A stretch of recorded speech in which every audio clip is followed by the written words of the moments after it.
Chapter 475. The wedding was held as scheduled _2. Mo Baichuan had come over this time to confront An Yang. He was worried that An Yang would disrupt his wedding to Li Xianxian. Li Xianxian was already pregnant, and Mo Baichuan did not want her to suffer any further grievances.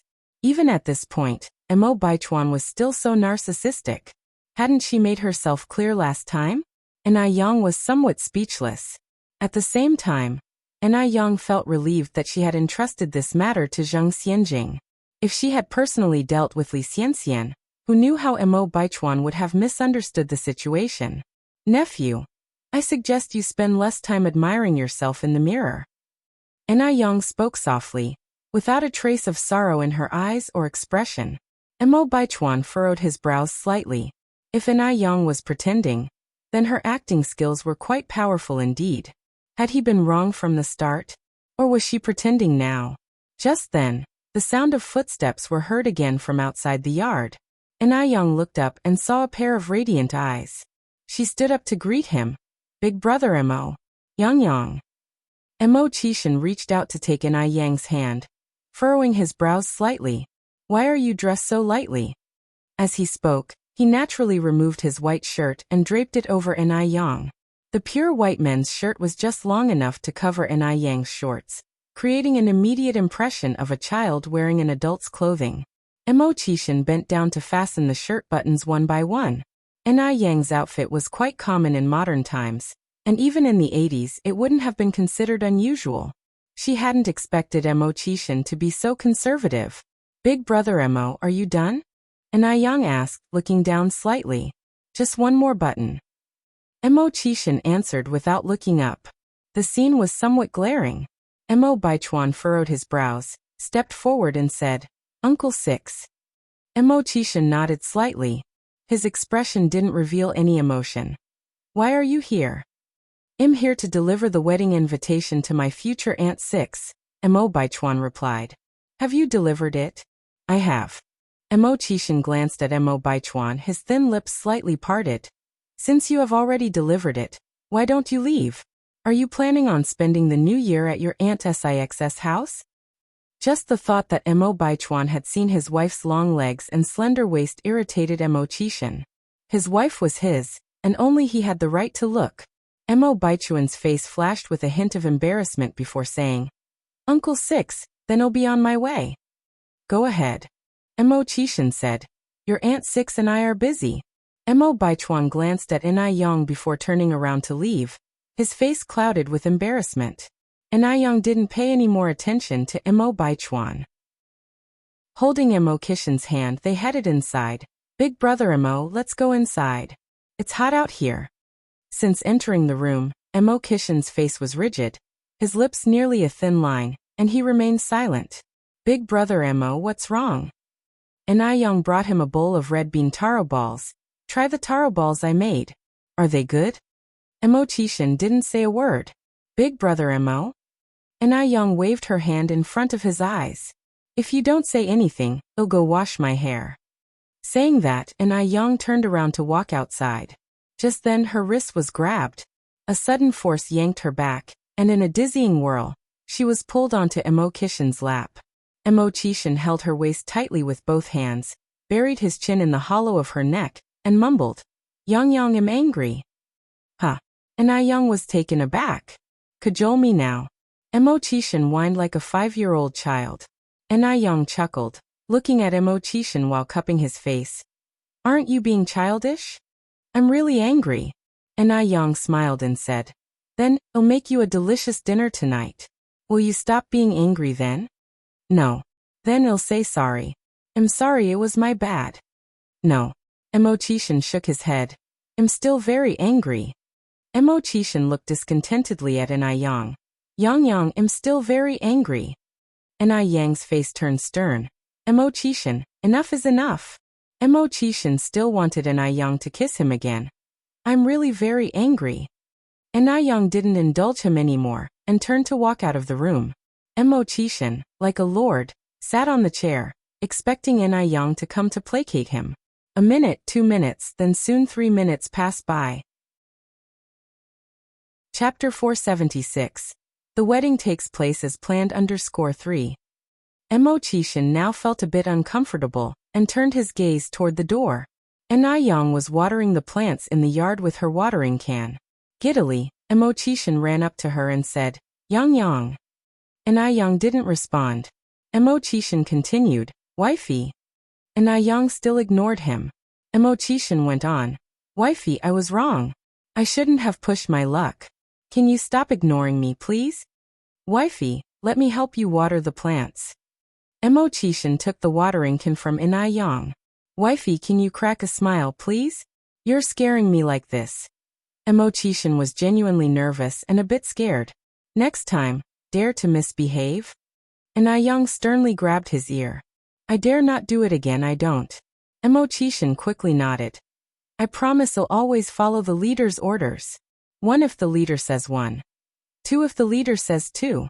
Yang slightly curved her lips into a shallow smile, dimples appearing at the corners of her mouth, before turning and heading into the house. Mo Qishan didn't dare to ask anything else. Instead, he focused attentively on watering the plants. After a while, Yang came out of the room. She had changed into a vintage-styled short shirt with a standing collar, paired with a pair of black wide-leg pants below. The vintage look was sophisticated, yet with a hint of playfulness. Here, you should have this. Yang handed the white shirt back to Mo Qishan. Mo Qishan asked, Yang, how come you're not wearing it? Yang replied, you should put it on. What do you look like topless? Although Mo Qishan did have a good figure, with abs and well-toned muscles, after all, this was the 80s. If other people saw Mo Qishan's upper body exposed, the gossip wouldn't be good. It was then Mo Qishan realized he didn't have his shirt on, so he quickly put on the white shirt, making sure to flatter. Wifey, you're so considerate. What did he do to deserve such a wonderful wife? You sweet talker. Yang lightly smiled. Although she knew Mo Qishan was merely buttering her up, each time, Yang indeed fell for it. Seeing Yang smile, Mo Qishan quietly sighed in relief. After returning home, Zheng Xianjing told Zheng Lingling about Zhou Tianba's request. Hearing this, Zheng Lingling frowned. 10,000 yuan? Were to help him and also pay him 10,000 yuan? The 30,000 yuan required a few days ago had already given Zheng Lingling a hard time. Where was she supposed to find the remaining 10,000 yuan? Zheng Xianjing sighed. Unfortunately, Li Xianxian is really something. Despite abandoning her husband and child, Zhou Tianbao still defends her. Xianjing, could you try if it's possible to give him the money at the beginning of next month? The beginning of the month is when you have pocket money. Currently, Zheng Lingling had absolutely no cash on her. No way, Zheng Xianjing said. By the beginning of next month, that bitch Li Xianxian will already be married to Mo Baichuan. When is the wedding of the Mo family set? Zheng Lingling asked. This month on the 18th. Zheng Xianjing answered. So soon. Zheng Lingling narrowed her eyes. Zheng Xianjing added. If it's any later, would Li Xianxian's belly be able to wait? Zheng Lingling nodded in agreement. You're right, Xianjing. She then asked, so Xianjing, you plan to stir up trouble at the wedding? Zheng Xianjing nodded. Of course, the more drama the better. It was about time Li Xianxian, who had flaunted in front of her for so long, suffered. She intended to embarrass Li Xianxian in front of everyone so that she would never be able to hold her head up high. Moreover, Li Xianxian was pregnant. If this matter was not made a big deal of, what if the Mo family chose to settle for peace because of the child? Zheng Xianjing couldn't take that risk. Zheng Lingling suggested. In that case, I have a set of jewelry that I don't particularly like. It should be worth around 10,000 yuan. Thank you, Mom. Zheng Xianjing's eyes lit up, then she asked. By the way, Mom, where did you get the 30,000 yuan last time? I borrowed it.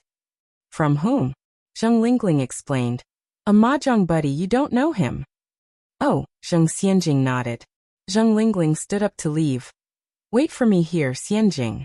I'll go upstairs and get the jewelry. It was a simple platinum diamond necklace which she had bought for over 20,000 yuan at the time, so it should more than cover the 10,000 yuan she needed. Zheng Xianjing accepted the jewelry. Then I'll go have it exchanged right now.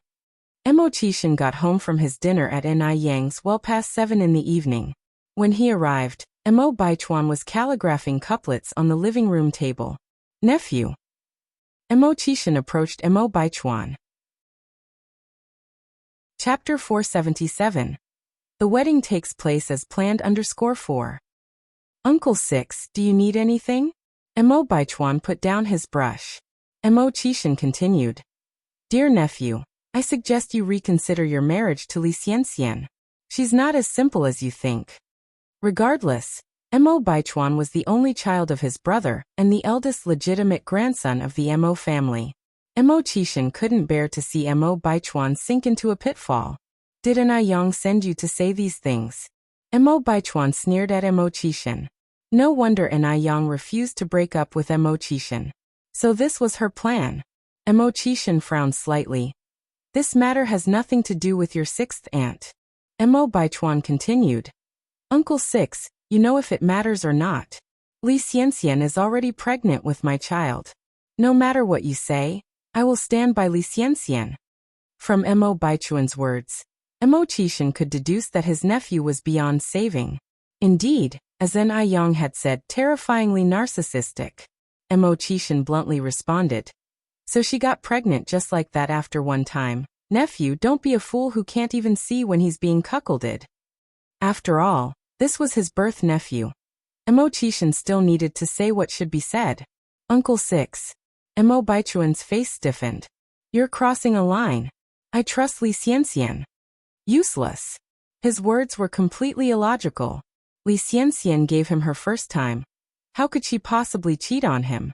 Besides, Li Xianxian was not that kind of person. Mo Qishan's words were too outrageous. Not only did he damage Li Xianxian's reputation, he indirectly insulted his dignity. I have spoken my mind. Whether you listen or not is up to you. Mo Qishan did not want to waste more words with him. Mo Baichuan looked at Mo Qishan and continued. Did Yang have you pass on this message? Without a doubt, these words must have come from Yang. She intended to use Mo Qishan to ruin his wedding with Li Xianxian. Even if it was from Yang, Mo Qishan should have thought twice about whether he should say it out loud. Mo Qishan sighed helplessly. Nephew, paranoia is a disease. It needs treatment. Mo Baichuan replied. Uncle 6, don't let yourself be used as someone's tool unknowingly.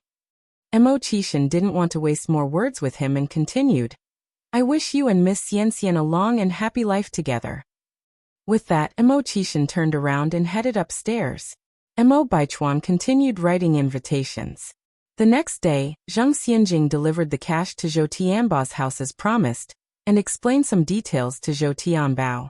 Zhou Tianbao said, Miss Zhang, rest assured, since I have taken your money, I will not disappoint you. Remember your words. Zhang Xianjing narrowed her eyes. If you dare to play any tricks, it'll make you regret it. After some discussions, Zhang Xianjing left Walt Road.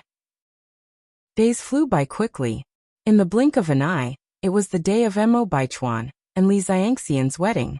The wedding was held at the Mo family's old house. Many prestigious families from Beijing personally attended to give their blessings. Li Xianxian sat in front of the dressing mirror. A smirk surfaced in her eyes when she saw her finely made-up self reflected back. She had finally waited for this day. From now on, she would be the high-profile Madame Mog, an object of envy in Beijing. Miss Li, it's time to change into your wedding dress. The makeup artist brought in an imported wedding gown. Not many people wore wedding gowns in those times, and country folks hadn't even seen one. Looking at the magnificent wedding gown, Li Xianxian was reminded of her previous wedding. 6 years ago, when she was pregnant and getting married to Zhou Tianbao, she didn't even have a decent red gown, let alone a wedding dress. 6 years later, through her own efforts, she had become the happiest bride in the world. It all felt like a dream. Miss Li. Seeing her lost in thought, the makeup artist reminded her. All right, I'm coming right away. Li Xianxian snapped out of her trance and took the wedding gown. The makeup artist followed Li Xianxian. Li Xianxian said, I can change on my own. There's no need for you to follow. The makeup artist answered. How could we do that? The madam and the old lady specifically instructed me not to allow any mishaps. There was no shortage of envy in the makeup artist's eyes. She had heard that Miss Lee was just an orphan. Who would have thought that an orphan would have such good luck to marry into the Mo family? From now on, she would truly be a lady of a rich family, a life completely different from an ordinary person's. Li Xianxian enjoyed the envy in the makeup artist's eyes, and without saying much more, allowed the makeup artist to follow her into the fitting room. Just as she changed into her wedding gown, a servant entered from the outside. "Miss Lee, there is someone looking for you." Chapter 478. Big slap in the face on sight. _1. Who is looking for me? Li Xianxian asked. Miss Zheng. The housekeeper replied. Miss Zheng? Li Xianxian squinted her eyes.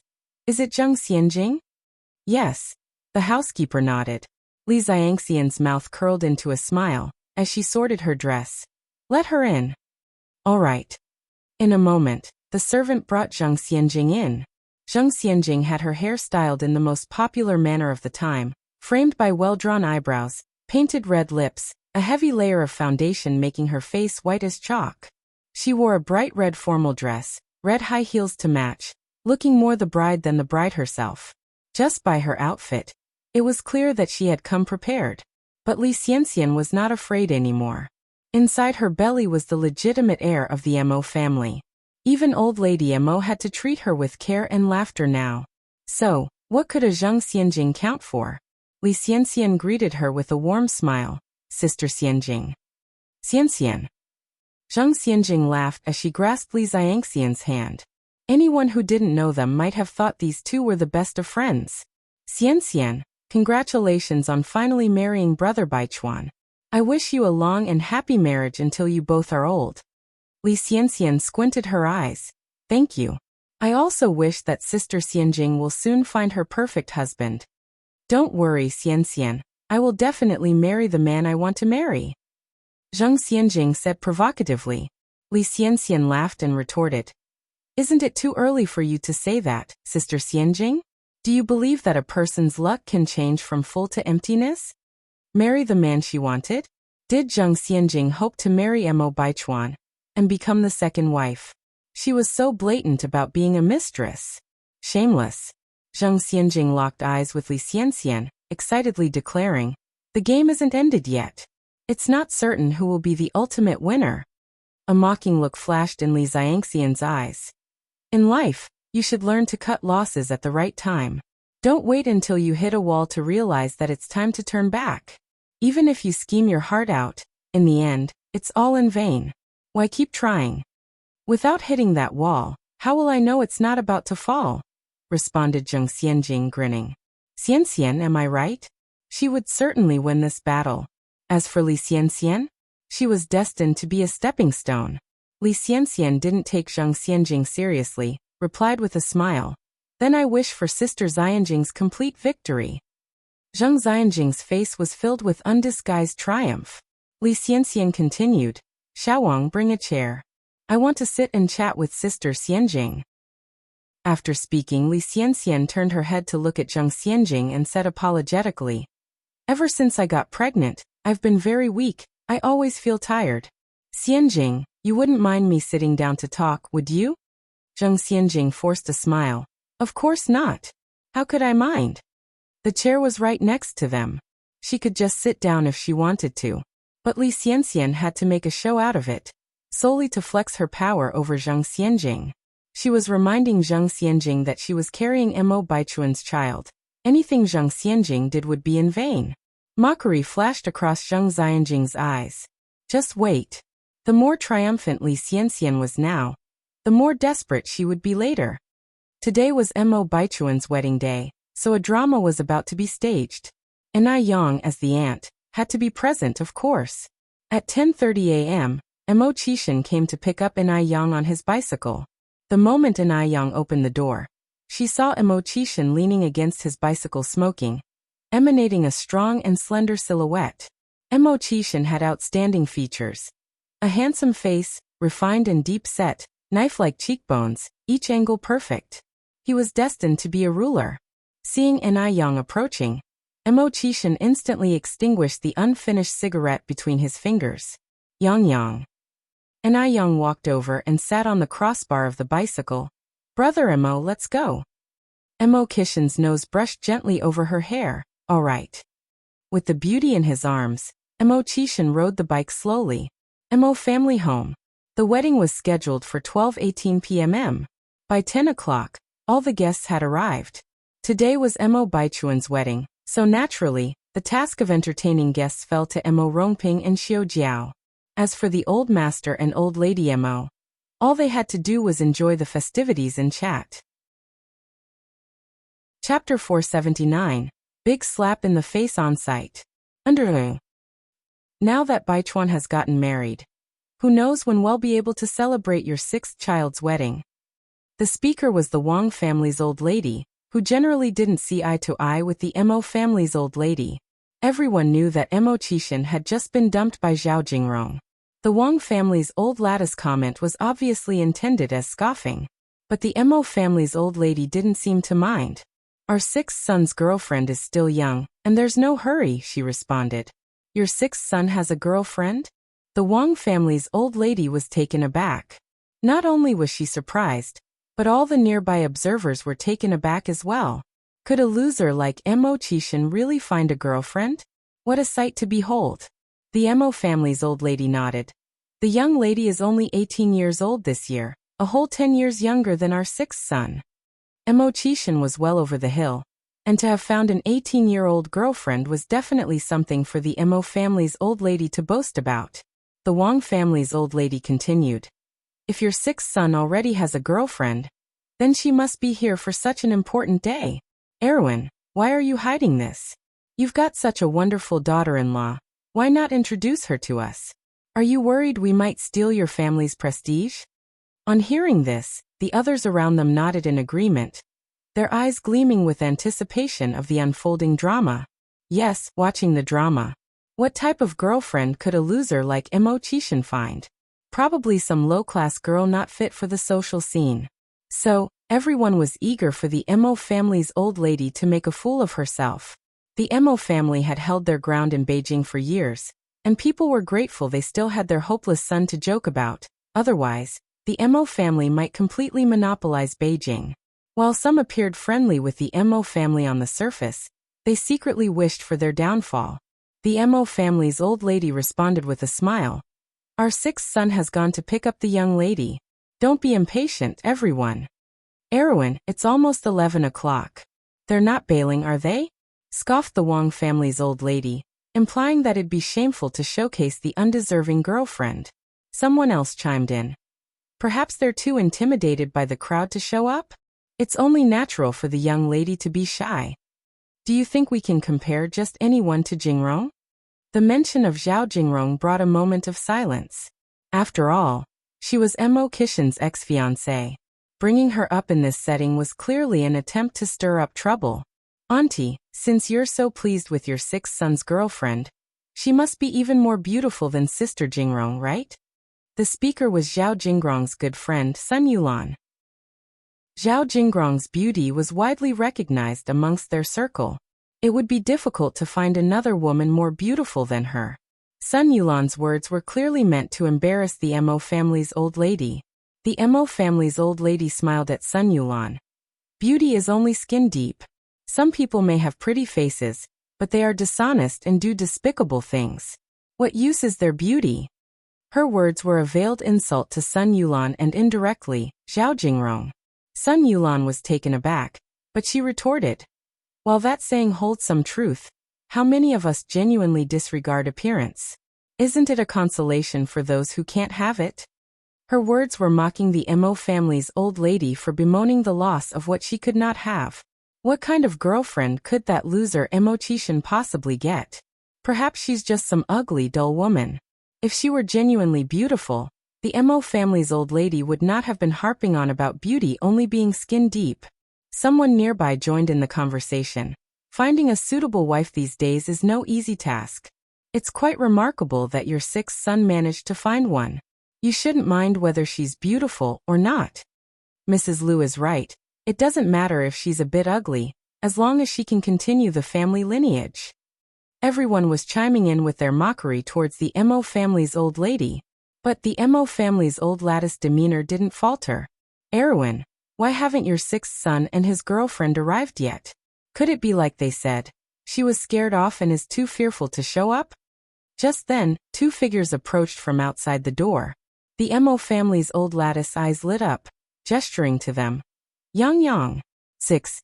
Mo Chishan was leading Yang towards them. Mom. Chapter 480. Big slap in the face on sight. _3. Yang greeted following Hua. Aunt Mo.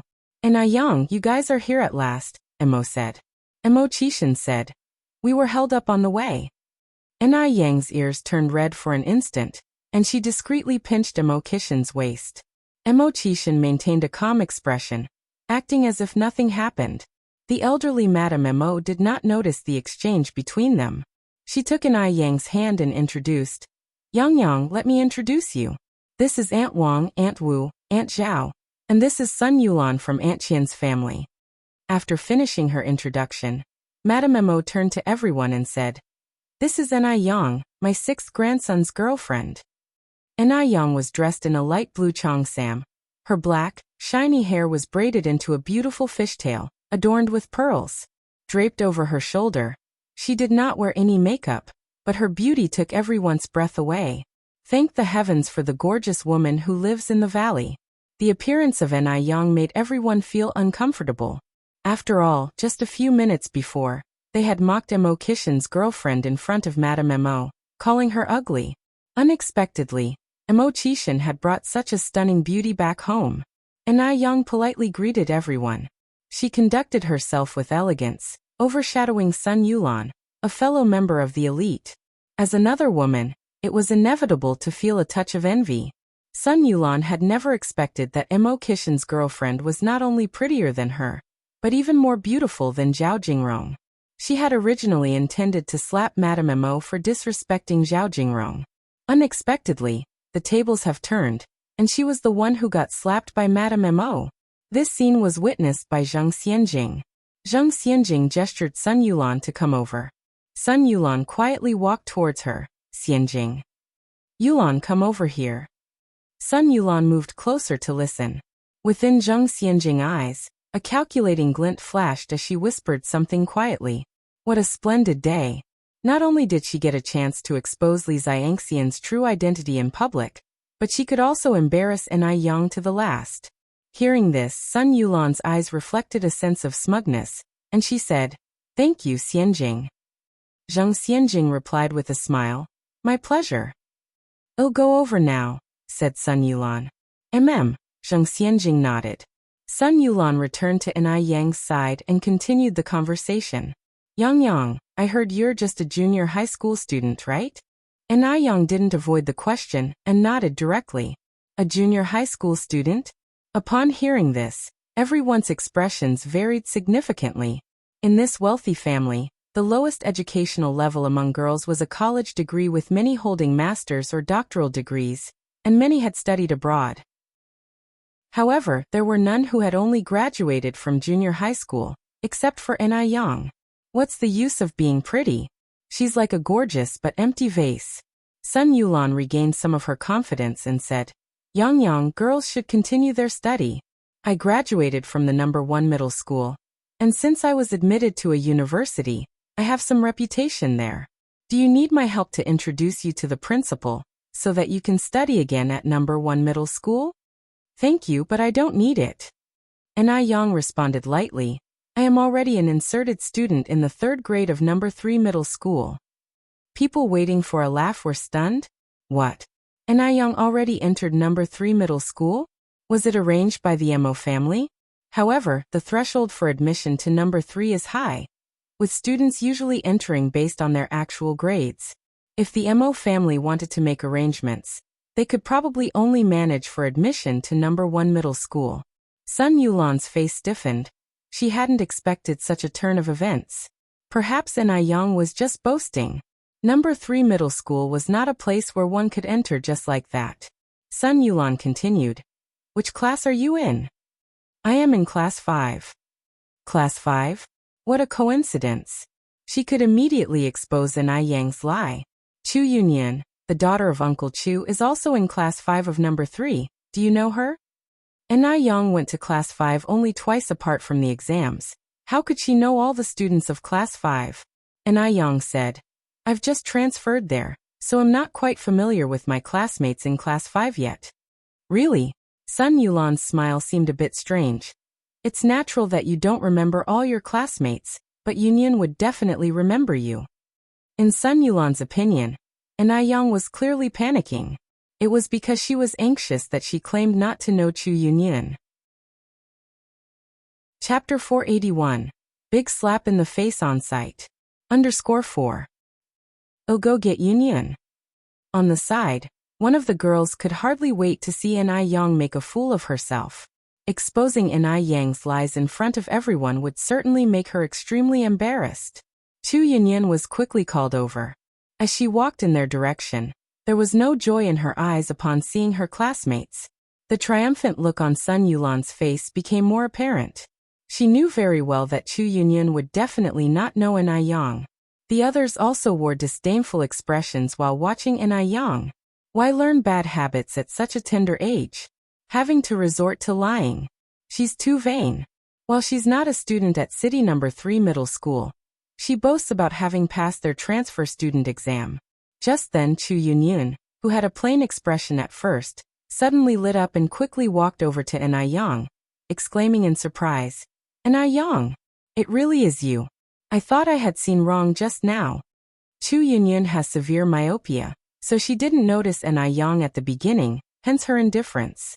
Na Yang smiled and nodded. Now Sun Yulan's face hung in the balance. Yunyan, do you know Yang Yang? Chu Yunyan said. Na Yang is a well-known figure in our school. She ranks first in the transfer student exam. Not just me, nobody in the school would not know who Na Yang is. After all, Na Yang was ranked first, and she was beautiful. It was too hard for everyone to forget about her. Ranked first. Sun Yulan's face changed. She had no idea that Na Yang would be so excellent. Now instead of being the one to humiliate, she herself got humiliated. The faces of other people around were also not looking good.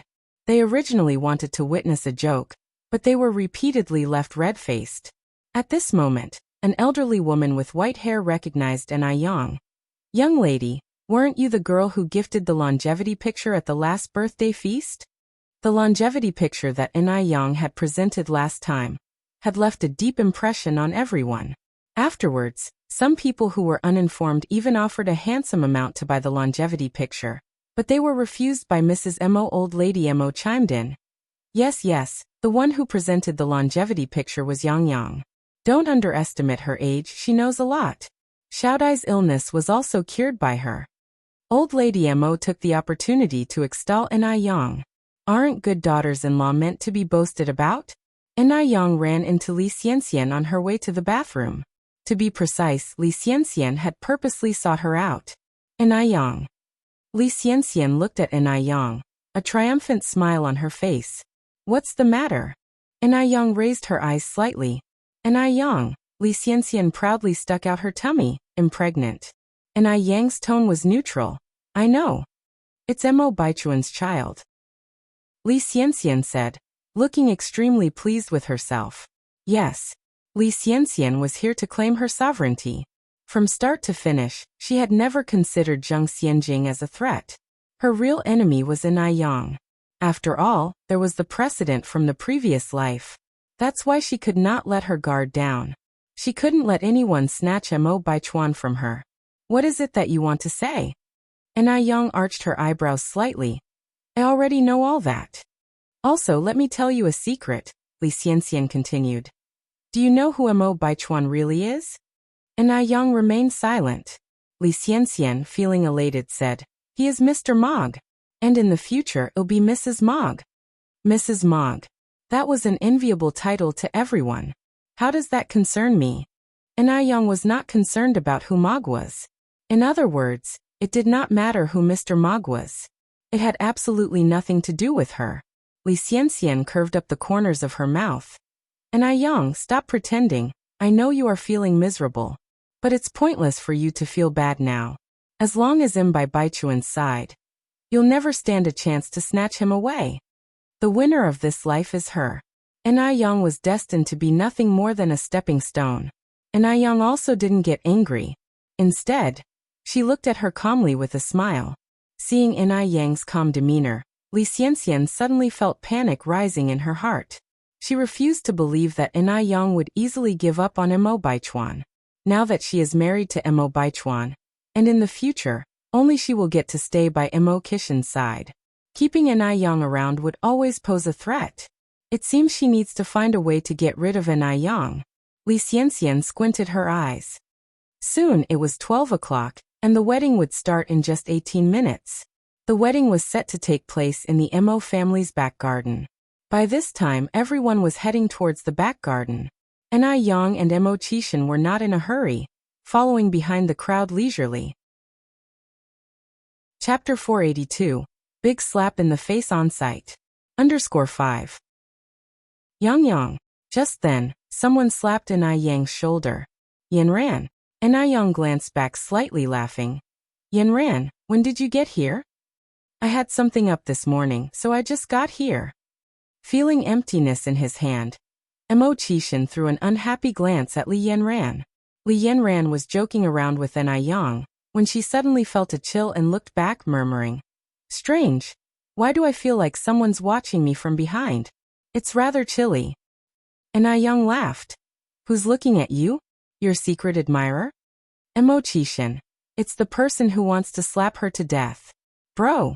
Xiaozhou came over from the other side. "What's wrong with you, bro? Why the long face?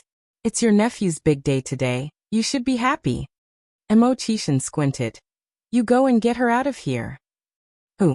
Xiaozhou asked curiously. "Li Yanran." Mo Qixin uttered coldly. "Why send her away?" Xiaozhou asked in confusion. "Isn't she happily chatting with Yang over there? You go your own way, she goes hers. She's not in your way. Why are you making things difficult for the girl? Have you been in love before?" Mo Qixin looked at Xiaozhou, answering out of context. "No." Xiaozhou shook his head. "Do you want to get a girlfriend?" Mo Qixin asked again. "Yes." Xiaozhou said excitedly. "Bro, why don't you teach me how to find a girlfriend? My requirements aren't high. Any girl will do." He has been unable to find one. Mo Qixin sighed. "You better prepare to be a bachelor for the rest of your life." "Why?" Xiaozhou was heartbroken. Mo Qixin said, "Because you don't have what it takes to be in a relationship." The wedding auditorium was divided into two sides by a long aisle covered in red carpet. As soon as Yang sat down, Mo Baichuan, standing on the stage rehearsing lines with the MC, saw him. Yang came after all. Mo Baichuan thought Yang wouldn't show up. He squinted, a touch of wariness flickering in his eyes. He absolutely couldn't let Yang ruin their wedding. Seeing Yang finally settled down, Mo Qixin quickly sat down next to him. Yang was chatting with Li Yanran, while Mo Qixin was lowering his gaze, counting her fingers one by one, playing with them in his hand. Her slender fingers, with no color on the nails, were lovely with their faint pink whiteness. They were as delicate as rows of small seashells. 12:18. The wedding ceremony officially began. With the MC's introduction, Mo Baichuan and Li Xianxian, dressed in a Western-style wedding dress, slowly emerged from backstage. The flower children were scattering petals ahead. A round of applause erupted from below the stage. Upon seeing Yang made no move from below the stage, Mo Baichuan heaved a sigh of relief. At the same time, there was a twinge of disappointment in his heart. He couldn't explain why. He clearly didn't look forward to Yang disrupting the wedding. Yet when Yang made no move, he grew anxious. Was Yang planning something big? That's why he hadn't made another move yet. After the MC's introduction and interaction, the next part was the priest's vow. Yang glanced at Zheng Xianjing nonchalantly. Zheng Xianjing was staring intently at the stage, her face focused as if deep in thought. Yang picked up a cup of tea and took a gentle sip. Just then, the priest's voice came through the air. "Mr. Mo Baichuan, in poverty, illness, difficulty, pain, wealth, health, joy, happiness, do you vow to not abandon Miss Li Xianxian and to love and cherish her lifelong?" Before Mo Baichuan could answer, a clear female voice sounded from below the stage. "Wait." The smile on Li Xiangxian's face instantly froze at the corners of her mouth, and she glanced down at the stage. She had been worried about Yang causing trouble at the wedding. She had never expected that the person causing trouble was Zhang Xianjing. What was Zhang Xianjing trying to do? A sense of dread suddenly surged in Li Xiangxian's heart. "Ma'am, do you have a question?" The priest looked at Zhang Xianjing. Zhang Xianjing smiled. "I just wanted to give the bride a personal wedding gift before the vows." Saying this, Zhang Xianjing walked towards the stage. Dressed in a bright red gown, she was quite ostentatious, stealing the limelight from the bride. What was supposed to be just a regular wedding, no one expected, would churn out such a scene. Chapter 483. Big slap in the face on site. _6. No one knew what Zhang Xianjing was up to. Old Mrs. Zheng looked at Zheng Lingling with a pale face. "Lingling, what does Xianjing want to do?" Zheng Lingling said. "Mom, don't worry, Xianjing is a sensible girl. She won't do anything outrageous." Old Mrs. Zheng continued. "Are you mother and daughter hiding something from me?" "No, Mom," Zheng Lingling responded with a smile. "Mom, you are overthinking." Old Mrs. Zheng frowned. "What is Xianjing doing on the stage? She doesn't know how many eyes are watching her from under the stage. Her every word and move represents the Zheng family. Any slight misstep would give people a handle against us." Zheng Lingling said. "Baichuan and Xianjing have grown up together. Now that Baichuan is getting married, it's only right that Xianjing prepares a small gift." "Is it really just giving a gift?" Old Mrs. Zheng continued. Zheng Lingling smiled and said, "Mom, you'll see." Old Mrs. Zheng was very worried, fearing that Zhang Xianjing would do something outrageous. Yang sat in the audience, eating the sunflower seeds peeled by Mo Qishan, while watching the stage. "Yang, what do you think Zhang Xianjing wants to do?" Li Yanran scooted closer with curiosity on her face. "Do you think Zhang Xianjing is trying to elope?" Yang responded calmly. "Didn't Zhang Xianjing say she has a big gift?" "Big gift," Li Yanran said. "Looks more like Zhang Xianjing wants to make a scene at the wedding." Who would dress more flashy than the bride on her wedding day? There was clearly malicious intent. The audience was getting excited. The priest, prompted by Li Xiangxian's hinted glance, turned to Zhang Xianjing. "Miss Zheng, could you deliver your gift privately so as not to postpone the auspicious time?" Zhang Xianjing replied. "I won't be long. Look, the gift is coming." A child around 5 or 6 was slowly approaching from the end of the red carpet. Upon seeing Li Xianxian, his steps suddenly quickened. "Mom!" He ran over and hugged Li Xianxian. The color on Li Xiangxian's face changed drastically in a moment, but quickly reverted back to normal. "Stay calm. She can't panic. That little bastard is long dead. There must be some misunderstanding here." The audience exchanged glances, seeing confusion in each other's eyes. Li Xianxian bent low and tenderly looking at Fua. "Little friend, you must have mistaken me for someone else." "I didn't mistake you for someone else. You are my mom." Fua's eyes reddened all of a sudden. "Mom, don't you want Fua anymore?" "Fua? Zhou Fua?" It was as if Li Xianxian had been doused with a bucket of icy water from head to toe, chilling her to the bone. How is this little bastard still alive? As a reborn individual, Li Xianxian never left any risks for herself. In her memory of the future, Zhou Tianba's legs were broken due to a theft, and due to not receiving prompt medical treatment, he eventually died from an infected wound. And Zhou Fua disappeared without a trace after Zhou Tianba's death. According to her memories from the future, Zhou Tianbao and Zhou Fua had been in trouble for over a month. So why was Zhou Fua still perilously standing here? This must be Zhang Xianjing trying to scare her with a decoy. Li Xianxian put in great effort to maintain her smile, saying softly, "Little friend, you really have me mistaken for someone else." Zhang Xianjing looked at Li Xianxian with a mocking expression in her eyes. Li Xianxian. "Oh no, comrade Sun Dalian. Don't you recognize your own son whom you carried for 10 months? Chapter 484. Green Hat. _1. Sun Dalian. Upon hearing these 3 words, Li Xiangxian's face turned white. Zhang Xianjing knew. Zhang Xianjing knew about the secret she had tried desperately to hide. What now? Li Xianxian had never dreamt that Zheng Xianjing would know about this. The audience below the stage were all shocked. The bride actually had a son. His real name was Sun Dalian. In other words, Mo Baichuan actually married a woman who was already used. This was too explosive. Li Xianxian tried hard to calm herself down.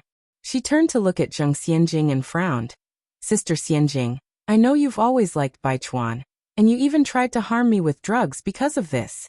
Now you're here spouting nonsense. The guests present here are not fools. Do you think they will believe you? At this moment, Li Xianxian had to hold her ground.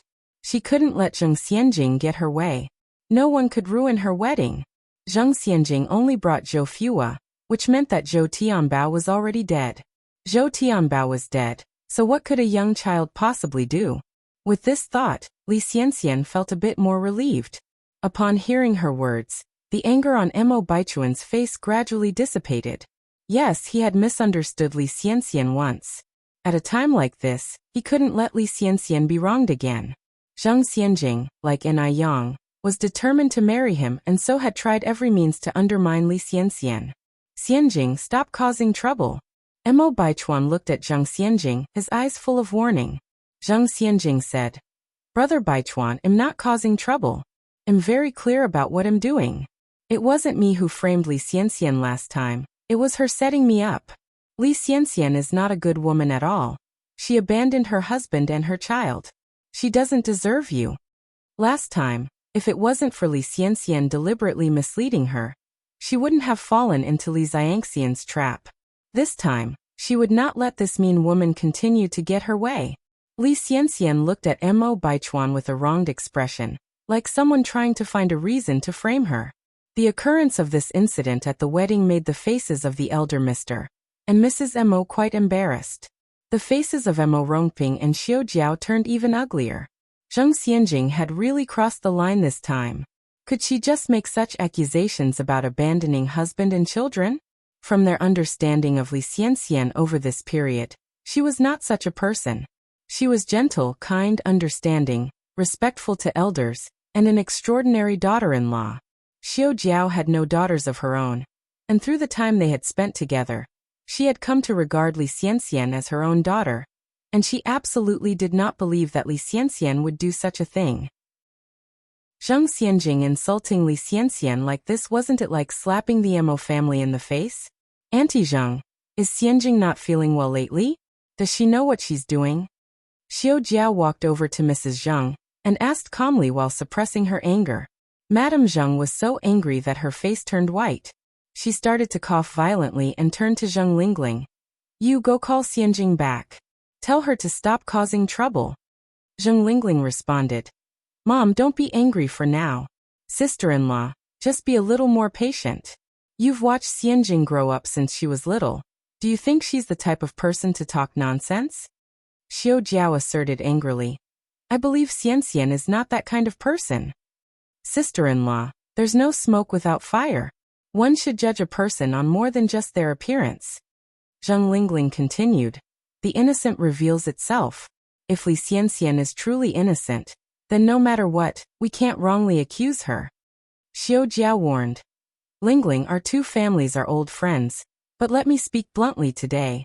When it turns out that it's Xianjing making something out of nothing, you must apologize to Xianxian and clear her name. At this stage, only if the Zheng family personally stepped in to apologize to Li Xianxian could the situation be salvaged. Zheng Lingling nodded. Sister-in-law, rest assured. If it does turn out to be that Xianjing tried to frame someone for no reason, we will personally apologize to Li Xianxian and ask her forgiveness. Xiao Jiao snorted coldly. On the wedding stage, Fua tugged at Li Xianxian's skirt, begging, Mom, please don't abandon me and Dad. The episode stirred up such a fuss that the guests started to discuss amongst themselves.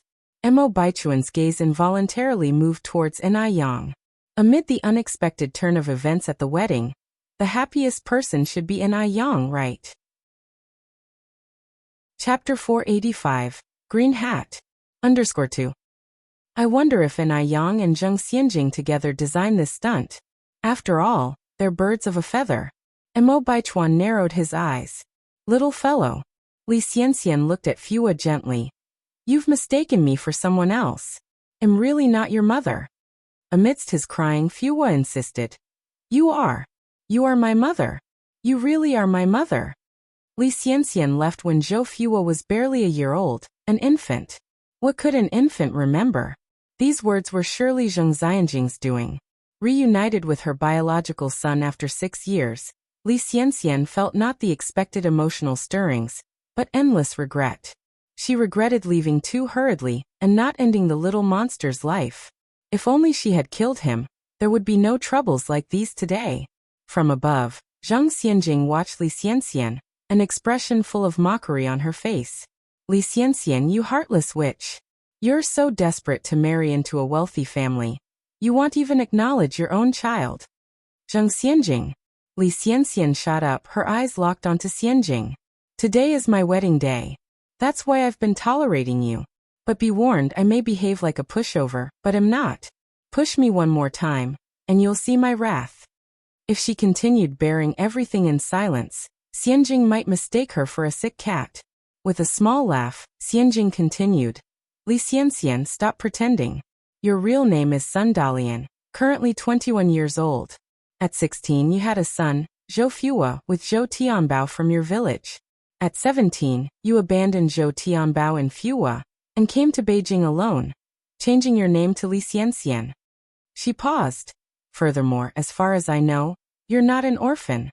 Your mother's name is Li Shu, and your father Sun Sherwu, who just recently was imprisoned for murder. The only reason you've concealed your identity and name is because you're scared people would uncover your past of deserting your husband and child, and having a murderer for a father. A wave of blood seemed to surge painfully through Li Xianxian's body. She had come prepared, but never anticipated Xianjing would know so much about her past. How did Zheng Xianjing know all this? Why was Zheng Xianjing out to ruin her? With a small smile, Zheng Xianjing asked, Sun Dalian, do you still claim that I'm making all this up? There were murmurs of astonishment from the crowd. No one had expected Li Xianxian to have such a past. Even the elder Mo's were deeply shocked. Xiao Jiao's face twitched. Gauging by Xianjing's sure tone, could it be true? You are making it all up. You just love Baichuan. The sole purpose of your actions is jealousy, because I am marrying Baichuan. Li Xianxian, tears streaming down her face, defended. I know I'm not matched for you, being from a rich family. But I am now carrying Baichuan's child. A child needs a father. Sister Xianjing, I beg you to stop pushing me. Can you let me and my child live? With her final words, Li Xianxian fell to her knees. Many guests had been invited to the wedding, but only a few close to the Mo family knew that Li Xianxian was pregnant. Her words held two meanings. She made herself the victim, and revealed her pregnancy to everyone present. Since she was pregnant, no matter what happened, the Mo family should not ignore her. Her words instantly swayed the pendulum in her favor. People are inclined to sympathize with the weak. Witnessing Li Xianxian kneeling down, the crowd instinctively sided with her. Li Xianxian is so pitiful. She has been forced into this state by Zheng Xianjing. Zheng Xianjing is shameless. Mo Baichuan is already getting married, but she still can't let him go. Suddenly the scapegoat of public criticism, Zheng Xianjing steadied herself, then responded. Sun Dalian, there's undeniable evidence of your relationship with Fua. He's your son and you can't abandon him. Also your father in prison, Sun Sherwu, I believe he would recognize his own daughter. Oh, and there's also your previous man, Zhou Tianbao. Zhou Tianbao? Is Zhou Tianbao not dead? Who's Zhou Tianbao? I don't know her. Li Xianxian strongly denied, still kneeling on the ground. Chapter 486, Green Hat, _3. Sun Dalian, I could forgive you for being unfaithful, but now you even deny our own son, Fua. Have you no heart left? An angry voice suddenly erupts from the crowd. Everyone turns towards the source of the voice, and sees the frail figure of Zhou Tianbao. Daddy. Upon seeing Zhou Tianbao, Fua breaks into a smile through his tears and joyfully runs towards him. Daddy, I found Mommy. But Mommy doesn't want me anymore. His words trail off into sadness. Is it because Fua's not good enough? That's why mommy doesn't want Fua anymore. Zhou Tianbao picks up Fua and slowly approaches Li Xianxian. From the crowd, Li Yanran excitedly exclaims, I knew that Li Xianxian wasn't any good. I didn't expect that she even has a son. And that she abandoned both her husband and her son. TSK, she is truly shameless. Enai Yang remains silent, his expression indifferent, as if he stands apart from the crowd. Mo Qishan, standing next to him, is even more composed. Yang, do you want some sunflower seeds? No. Enai Yang shakes his head. Well, how about some grapes? You must be thirsty from eating sunflower seeds for so long. As he speaks, Mo Qishan begins to peel grapes for Enai Yang, and even brings a grape up to his lips. Bro, Xiaozhou nudges Mo Qishan's shoulder. With all this happening to the Mo family, aren't you worried at all? At this point of crisis, Mo Qishan is surprisingly still in the mood to peel grapes. If Xiaozhou hadn't known Mo Qishan since elementary school, he would be convinced that Mo Qishan's family name was Enai, not Mo. Mo Qishan replies indifferently. What good would it do if I were to worry? Instead of that, I might as well do something worthwhile. With that, he turns back to peeling grapes for Enai Yang. Xiaozhou.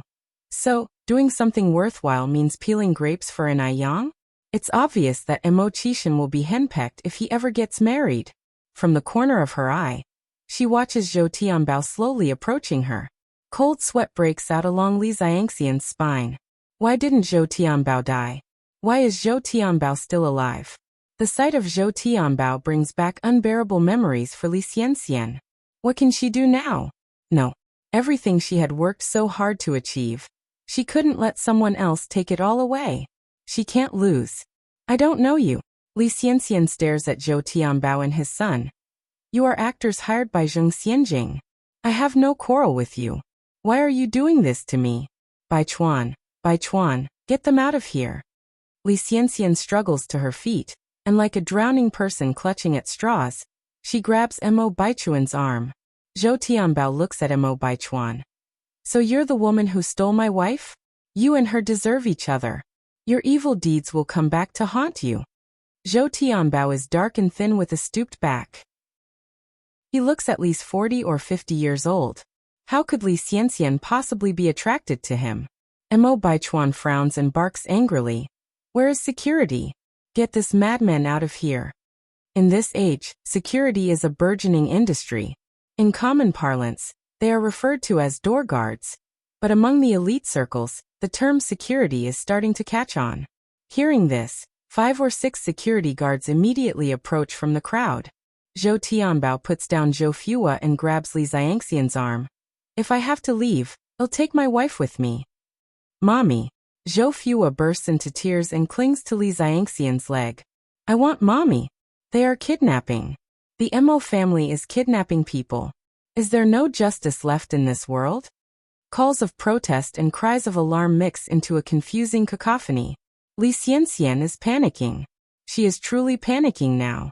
Her wedding dress is ruined. Her makeup smears. Her meticulously planned event is ruined. Does she really have to give up?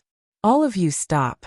The elderly Mrs. Mo strides onto the stage, sharply rapping her cane on the floor. With the situation spiraling out of control, Madame Mo has no choice but to take control. The formidable command of a woman who had been through battles in her youth resonates through the room. As soon as she speaks, a hushed silence falls over the crowd. Madam, I can tell you are a person who can resolve things.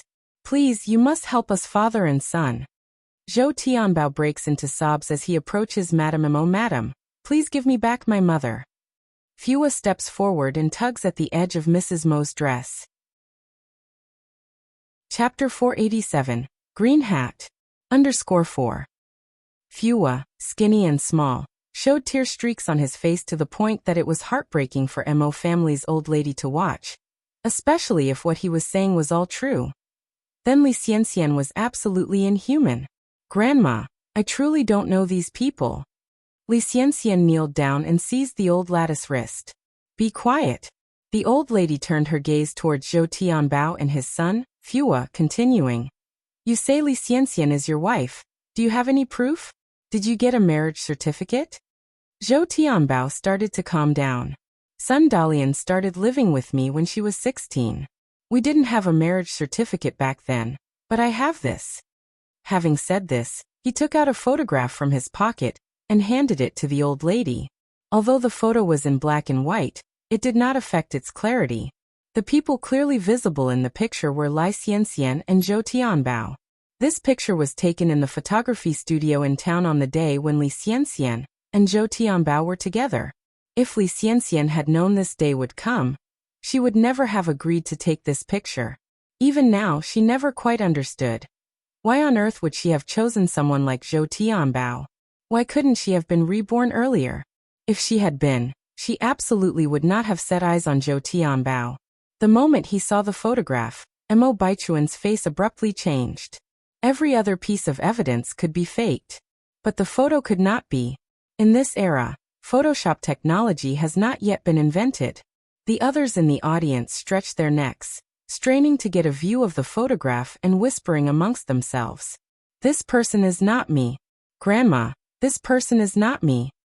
Li Xianxian shook her head, her face pale, and pulled at Mo Baichuan's sleeve. Baichuan, believe me. Baichuan. The old lady maintained her composure, continuing. What can a single photograph prove? Li Xianxian currently had the Mo family's legitimate great-grandson in her belly, so the old lady knew she had to tread carefully. Zhou Tianbao said, I know another secret. The old lady said, What secret? Zhou Tianbao cast a glance at Li Xianxian. Sun Dalian has a red birthmark on the left side of her chest. The chest was a private area. Li Xianxian kept denying knowing Zhou Tianbao, so how did he know about this? Mo Baichuan's face darkened, looking incredibly ugly upon realizing he had been duped by Li Xianxian, who fooled him with her virginity claims when he was drunk. A woman who intended to marry into the Mo family while being married and having a child. How deluded could she be? She had utterly humiliated him in front of so many people. As the old lady watched Mo Baichuan's face growing steadily more serious, she became certain that Zhou Tianbao was not lying. Zhou Tianbao went on. If you don't believe me, we can do a blood test. Modern medicine is so advanced, we can also do a DNA test. Sun Dalian truly is my wife, my son's mother. It took so much for our poor family to get a daughter-in-law. I'm begging you, please give her back to me. The old lady's face was grave. She had never dreamed that Li Xianxian would turn out to be such a fickle, ruthless, scheming woman. She still remembered the first time she saw Li Xianxian at the entrance to the normal university. At that time, Li Xianxian had happened to come by and fed her a piece of candy to aid her during a fainting spell brought on by low blood sugar. Li Xianxian claimed she was an orphan with no parents since childhood, which made the old lady feel some pity for her. Gradually, she grew to like the sensible good girl, and even had her go to the base to help Mo Baichuan set them up together. Thinking about it now, she realized it was likely that Li Xianxian had been calculating and using her from the very beginning. Such people were really terrifying. The old lady furrowed her brows. Li Xianxian, now in tears again, grabbed Mo Baichuan's hand. All lies, everything he said is lies. Baichuan, I am carrying your child, you can't abandon me. Zhang Xianjing stepped up to Mo Baichuan, waved off Li Xianxian's hand, and said, Brother Baichuan, don't let her trick you. This kind of fickle woman, whose child she's carrying in her belly, who knows? Li Xianxian was swatted down to the ground where she writhed in pain, clutching her stomach. Zhang Xianjing took out a colored photo from her bag to Mo Baichuan. Brother Baichuan, take a look at this. Mo Baichuan just felt green with rage and disgust. He really wished he could just strangle Li Xianxian right there. Chapter 488. Green Hat. _5. No wonder he had no memories after being drunk. Yet Li Ting insisted that he kept holding Li Xianxian's hand.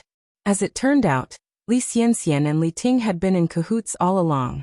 Mo Baichuan clenched his fists, suppressing the rage in his heart. He could never have imagined that his best friend would betray him one day.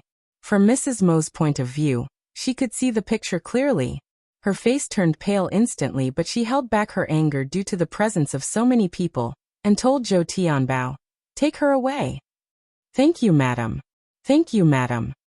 Zhou Tianbao continuously expressed his gratitude, bowing deeply. Grandma, Grandma, you can't do this. I carry the flesh and blood of the Mo family in my womb. Li Xianxian clung to Mrs. Mo's leg, crying out. Mom. Xiao Jiao and Mo Rongping walked up to Mrs. Mo. No matter what, Li Xianxian was carrying the Mo family's child. Even if Li Xianxian really did something wrong, they should let her give birth to the child first. An innocent child. How could they allow their child to be abandoned? The child became Li Xianxian's last bargaining chip. Mrs. Mo sighed and said to Zheng Xianjing, Xianjing, show the picture to your uncles and aunts. Upon seeing the picture, disbelief spread across the faces of Xiao Jiao and Mo Rongping. They originally thought that even if Li Xianxian had previously been married and had children, the Mo family couldn't reject the child she carried now. What they didn't expect was that this child wasn't Mo Baichuan's at all. Li Xianxian was just a promiscuous woman. Xiao Jiao, losing her temper, slapped Li Xianxian's face. Regardless of her good upbringing, she couldn't contain her anger at this moment. Bitch. You bitch. Li Xianxian's head was skewed from the slap, blood trickling from the corner of her mouth. She collapsed onto the ground. Her face was as pale as a piece of dry wood. Why? Why did it have to be this way? Dalian, let's go home. Zhou Tianbao came over and tried to lift Li Xianxian. Get away. Li Xianxian glared at Zhou Tianbao. Don't touch me. Mo Baichuan looked at the security guard nearby, ordering them coldly. Get her out of here. Yes, sir. The bodyguards immediately stepped forward, lifting Li Xianxian up by her arms and dragging her away, like she was a dead dog. Li Xianxian was a pregnant woman. How could she possibly resist two men? All she could do was shout out in vain. But no one behind her responded. Zheng Xianjing. It was all because of that bitch Zheng Xianjing. If it were not for her, the wedding would have gone on perfectly today. She should not have underestimated her. She should not have disregarded Zheng Xianjing. She must make Zheng Xianjing pay the price. She must. Mrs. Mo looked at the guests below the stage and apologized. I'm terribly sorry. Our Mo family failed to discern people's true colors, making all of you witness such a farce. The ruckus for today ends here. Please move to the front hall. The crowd was bustling as everyone moved towards the front hall. After such an incident, they naturally wouldn't want to stay at the Mo household any longer. In a blink of an eye, the previously lively Mo family home became eerily quiet. Mrs. and Mr. Mo, the couple of Mo Rongping and Xiao Jiao, along with the other sons and daughters-in-law of the Mo family, were all sitting solemnly in the living room. This incident had somewhat impacted the reputation of the Mo family. Where's Chuan? Mrs. Mo turned to ask Xiao Jiao. Xiao Jiao sighed. Chuan is upset. He should have gone back to his room. Mrs. Mo continued. I am also to blame for this. If I hadn't forcibly pushed Sun Dalian toward Chuan in the first place, none of this would have happened. Now that it had come to this, Mrs. Mo was racked with remorse. It was all her fault. She had misunderstood people's intentions. Xiao Jiao said, Mom, you can't blame yourself. You were just considering Chuan's interests. The one to blame is Sun Dalian for her deep scheming. She even deceived me.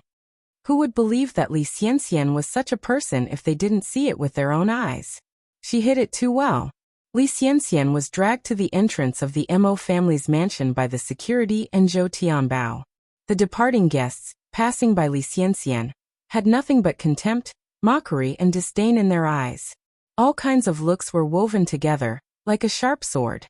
This kind of harm was far more damaging than any verbal attack. Feeling everyone's gaze, Li Xianxian only wanted to hide in a crevice. She was laying on the ground, her hands tightly clenched, gripping a large handful of dirt, her once pristine fingernails stained. Her present appearance bore no resemblance to her former self. She couldn't lose. She couldn't afford to lose. How could Xiaxian lose after all she had strived to achieve to date? She would make Zheng Xianjing meet an awful end. A mocking female voice overhead echoed. Why is the bride lying on the ground? Li Xianxian looked up and saw Zheng Xianjing's smug face. Zheng Xianjing bent down and whispered. Li Xianxian, or rather, I should call you Sun Dalian now. I told you before, I will marry the person I want to marry. You're no match for me. At last, Li Xianxian had been pulled down from her pedestal. How could Zheng Xianjing not be delighted deep within? Li Xianxian stared at her fixedly, her eyes wide open, as though she intended to dislodge them from her eye sockets. Zheng Lingling walked over from the side, jeering, Xianjing, why waste time on such a person? You might tarnish your eyes. Let's go. Okay, Ma. I'm coming. Zheng Xianjing stood up and walked over to Zheng Lingling.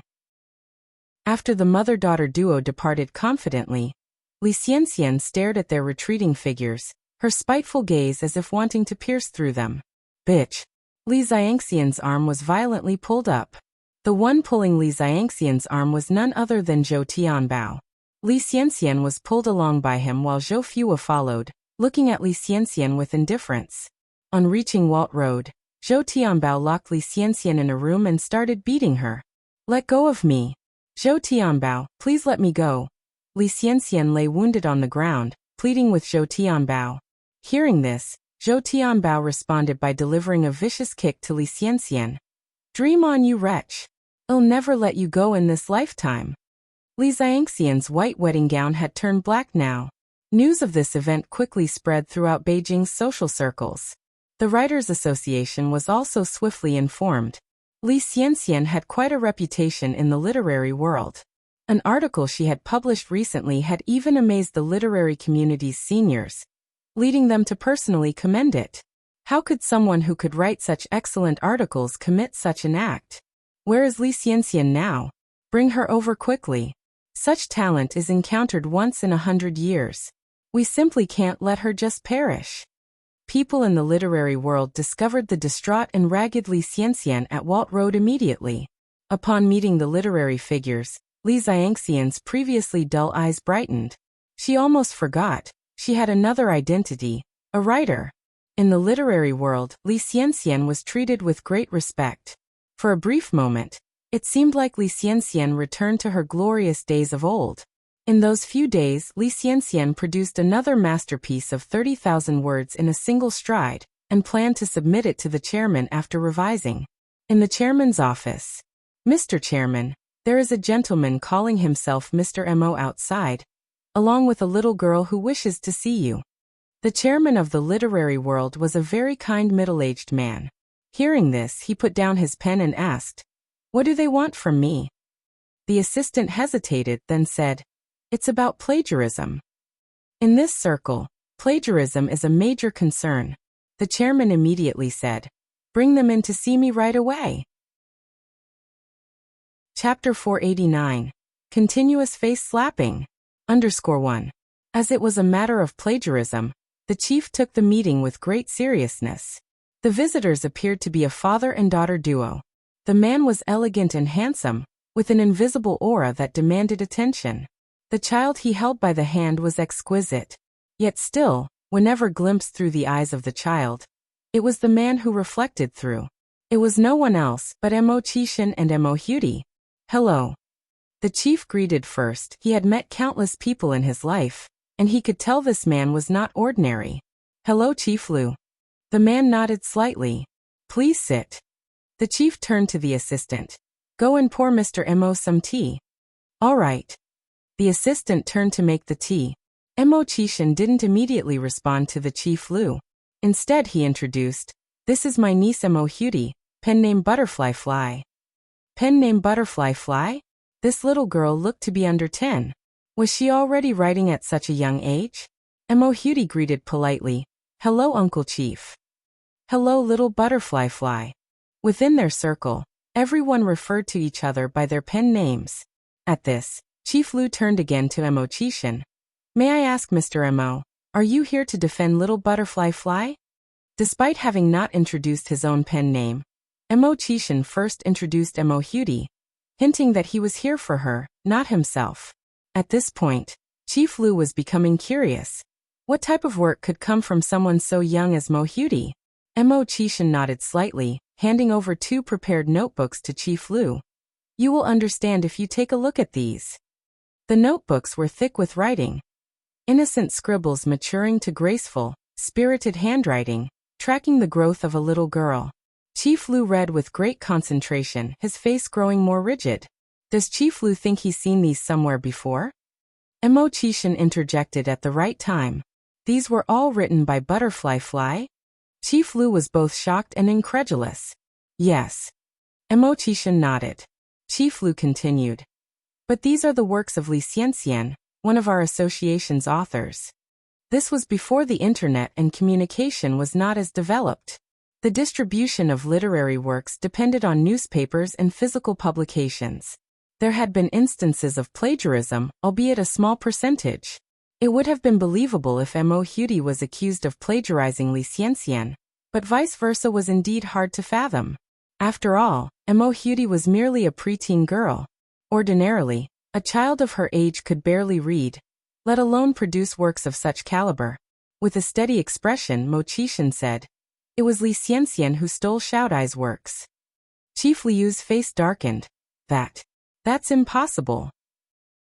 He had always admired Li Xianxian's talent. He was a fan. He simply could not accept that she would plagiarize. Observing Chief Liu's thoughts, Mo Chishan continued. Chief Liu, you must not dismiss her talent simply due to Xiaodai's age. These works are all products of Xiaodai's hard work. I've heard that Chief Liu is a person who values talent, and I hope you can be objective in handling this. Chief Liu adjusted the glasses on his nose. I can't label Li Xianxian as a plagiarizer based on your one-sided account. We need to investigate this matter. Plagiarism is serious. It shouldn't be decided lightly. Also, Mo Hudi's works hadn't been published yet, whereas Li Xianxian's work had already been in circulation for several months. If you were to pinpoint someone as plagiarizing, it would seem that Mo Hudi was the one who plagiarized. Suggesting that Li Xianxian plagiarized was a claim that didn't hold water. Mo Chishan frowned. I understand Chief Liu's concern. The reason Xiaodai's works have not been published is due to a health issue. She has been bedridden for a while. It is during this period that Li Xianxian plagiarized Xiaodai's original work and beat us to publication. Mo Chishan quickly summarized Mo Hudi's situation to Chief Liu. Mr. Mo, everything requires evidence. You claim Li Xianxian plagiarized, and she can sue you for defamation. There's no evidence of plagiarism, but the defamation is a fact. These are the works that Xiaodai created a year ago. They are now under review for publication by Yipin Literature Publishing House. Mo Chishan handed over a document. Chief Liu was shocked as he looked through the handed documents. He found it hard to believe that this work came from the hands of a child in her early teens. Did you really write this? Chief Liu crouched down to eye level with Mo Hudi. Chapter 490. Constant Face Slapping. _2. Mo Hudi nodded. Chair Liu continued. Can you tell me, what was your initial intention in writing this piece? Mo Hudi responded. When I was writing this article, I was seriously ill, being tormented daily. The most relaxed time during the day was probably when I was writing. Reality was too cruel, so I filled my words with all the beautiful things. I hope there's no illness in this world, and everyone is happy. In Mo Hudi's words, there was not a trace of negativity towards life. If one didn't witness her plight firsthand, it would be hard to believe that such resonant prose actually came from a little girl bedridden with illness. Chair Liu was taken aback. At this moment, there was a knock at the door. Chair Liu stood up, adjusted his glasses and said, "Come in." The person outside the door came in and walked up to Chair Liu, handing him a document.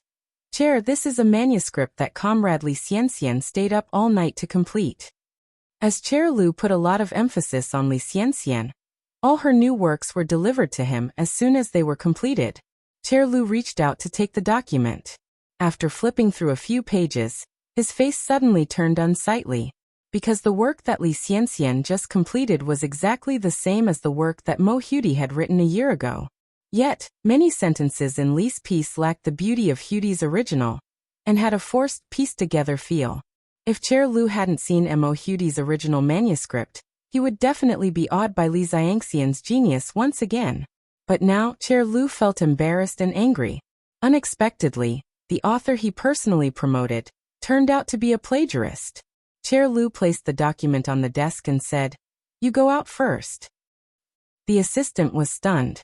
Chair Liu's reaction was too calm. Didn't he intend to praise Li Xianxian?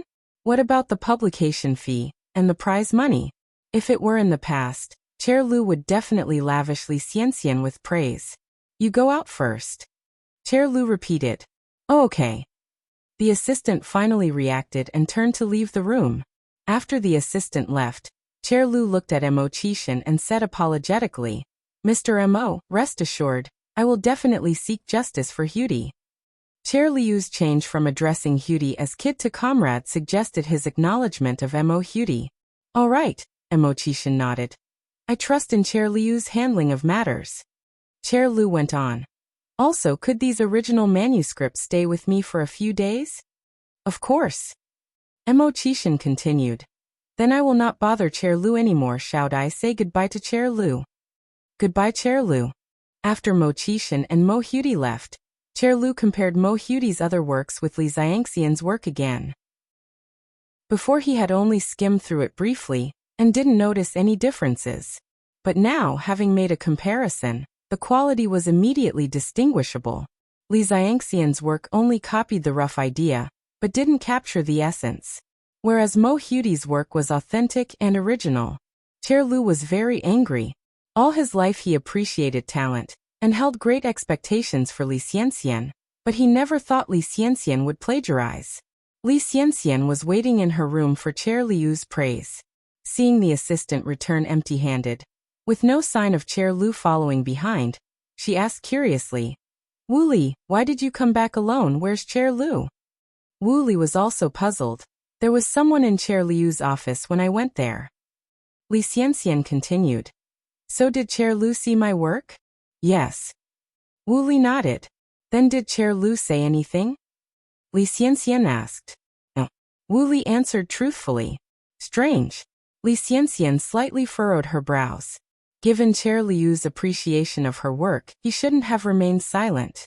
Could it be that Chair Lu was stunned by her talent? Perhaps he will personally come over to congratulate her in a while? Yes. That must be it.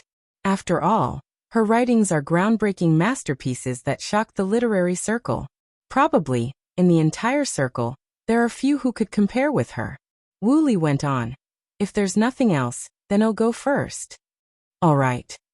Li Xianxian nodded. After Wu Li left, Li Xianxian stayed in the room waiting for Chair Liu's arrival.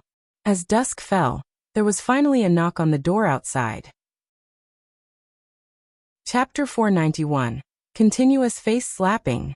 _3. It's definitely Chairman Lu. Li Xianxian's heart jumps with joy. She stands up immediately to open the door. The visitor indeed is Chairman Lu, and he is followed by a few senior members of the literary circle. Chairman Lu, esteemed seniors. Li Xianxian greets them with a smile. I'm just a young newbie in the literary world. I am unworthy of such attention from the chairman and the seniors. Before Li Xianxian can finish her sentence, Chairman Lu interrupts her, his expression cold, and throws 2 notebooks onto the table. What are these? The sudden change in Chairman Liu's attitude freezes the smile on Li Xianxian's face. She picks up the notebooks, flips through a few pages, and her face turns pale. Isn't this the original manuscript of Mo Hudi? How did it end up in Chairman Liu's hands? No. She can't panic, she needs to calm down. She published her work 2 months ago. She is the original author. These were written by her late into the night, through painstaking effort. Mo Hudi has nothing to do with her work. Angry, Li Xianxian voices out. Someone has plagiarized me. Chairman, you have to take a stand for me. Chairman Lu furrows his eyebrows. Are you sure they plagiarized you, and not the other way around? Li Xianxian insists. No, not me. I published it 2 months ago. It's clear that she plagiarized me. I am the original author. Who could I copy from? Li Xianxian's argument hinges on the fact that she was the first to publish. Since she knew from her past life that Mo Hudi had a reputation in the world of literature, she tried to approach the Mo family while simultaneously plotting against Mo Hudi. Only when Mo Hudi is gone can she be at ease. This was her reason for orchestrating the Divine Doctor from Jiangnan to treat Mo Hudi. The Divine Doctor had a feud with the Mo family, so even if Mo Hudi were to die under his treatment, it wouldn't be related to her. As expected, The divine doctor didn't disappoint Li Xianxian. However, things took a turn because of An Yang. If not for An Yang's meddling, Mo Hudi would have died long ago. A senior standing next to Chairman Lu addresses her. Li Xianxian, we have already scrutinized both your work and Hudi's. You, of all people, should be very clear about who copied whom. The difference between an original and a copy is clear to the eyes of an expert. I didn't copy anything. You're defaming me. I published my work before Hudi. How can you assert that I copied? Then how do you explain this? Chairman Lu throws Li Xianxian's recent work onto the table. Your manuscript was finished in haste these past few days, whereas Hudi's work was completed a year ago. Moreover, her manuscript was submitted to the Yipin Literary Publishing House over a week ago. Li Xianxian's eyes widened. It was Hudi who stole my original manuscript. The Mo family is trying to frame me. Chairman, please don't be fooled by them. I have not plagiarized anything. All my works are original ideas, and have nothing to do with anyone else. Another senior shakes his head in defeat. Li Xianxian, stop struggling in vain. Your plagiarism isn't even subtle, and your work is dull. It can't be compared to Hudi's original manuscript. Anyone with discerning eyes can tell who copied whom. Chairman Lu continues, Li Xianxian, from now on, you're no longer a part of the literary circle. On behalf of the Association of Authors, we revoke all your author privileges and honors. Henceforth, you won't be able to publish any books. In other words, Li Xianxian has been completely blacklisted in the literary world. Li Xianxian's face turns from pale to ghostly white. I didn't plagiarize, Chairman. I really didn't. Chairman Lu speaks with disappointment. Please leave. Another senior member voices out angrily. You still don't know how to repent. Li Xianxian, you are a disgrace to our literary world. But how could Li Xianxian simply leave? The literary circle is her only sanctuary now. If she leaves, wouldn't that indirectly admit to her plagiarism? But she didn't plagiarize. Allegations of plagiarism can be a big deal. Once it's published in the newspaper, it can even affect her education. As Li Xianxian refuses to leave, Chairman Lu is left with no choice but to call the security. Li Xianxian is thrown out on the street, still clinging to her luggage. The streetlights are not very bright at this time. It's pitch dark at night. Li Xianxian sits under the streetlight, sobbing with her head in her hands.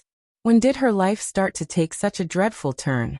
Over the years, all her hard work has paid off and things were beginning to look up. Chapter 492. Continuous Face Slapping. _4. As one who had been reborn, she couldn't believe she had lost to a green teenager like An Yang. An Yang? No, that's not right. Li Xianxian suddenly opened her eyes wide, certain that An Yang was not the same An Yang from before. An Yang had also been reborn. Everything has been planned by An Yang. They were both reborn. Why on earth was An Yang able to come out of that small mountain village and live a carefree life, while she had to endure all these troubles? Fate was utterly unjust. Li Xianxian clenched her fists tightly. What should she do now? At that moment, Li Xianxian suddenly remembered that she was pregnant. The father of the child was Li Tingji. Although the Li family was no match for the Mo family, and Li Tingji was not as good as Mo Baichuan, the Li family was also a wealthy family. Li Tingji was so fond of her that she might be able to rise again with his help. With that in mind, Li Xianxian headed towards the nearby phone booth to call Li Tingji to pick her up. But the one who answered the phone was always Li Yanran. Not only did she not let Li Tingji answer the phone, but she also mocked Li Xianxian from the other end of the line. Helpless, Li Xianxian had to go to the Li family casa in person to find Li Tingji. The servants at the Li household were also less enthusiastic than before, and did not even bother to extend the usual courtesy.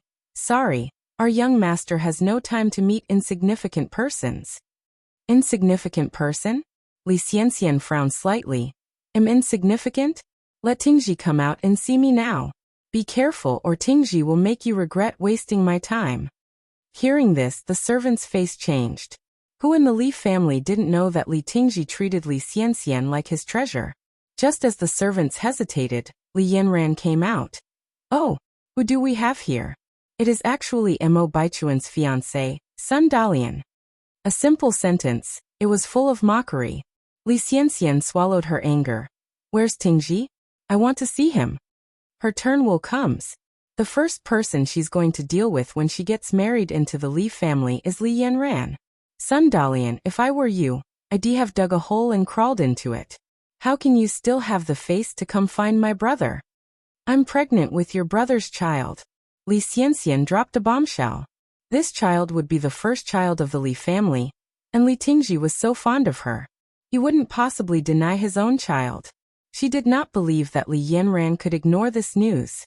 Li Yanran snorted coldly. My brother's child? That's hilarious. Sun Dalian, do you really think my brother picks up scraps? Get lost, or you'll keep making a fool of yourself. Even if the child Li Xianxian was carrying was truly Li Tingzi's, the Li family would never admit it. Li Xianxian was nothing more than a notorious and evil woman. The Li family would never ruin its reputation and destroy its future.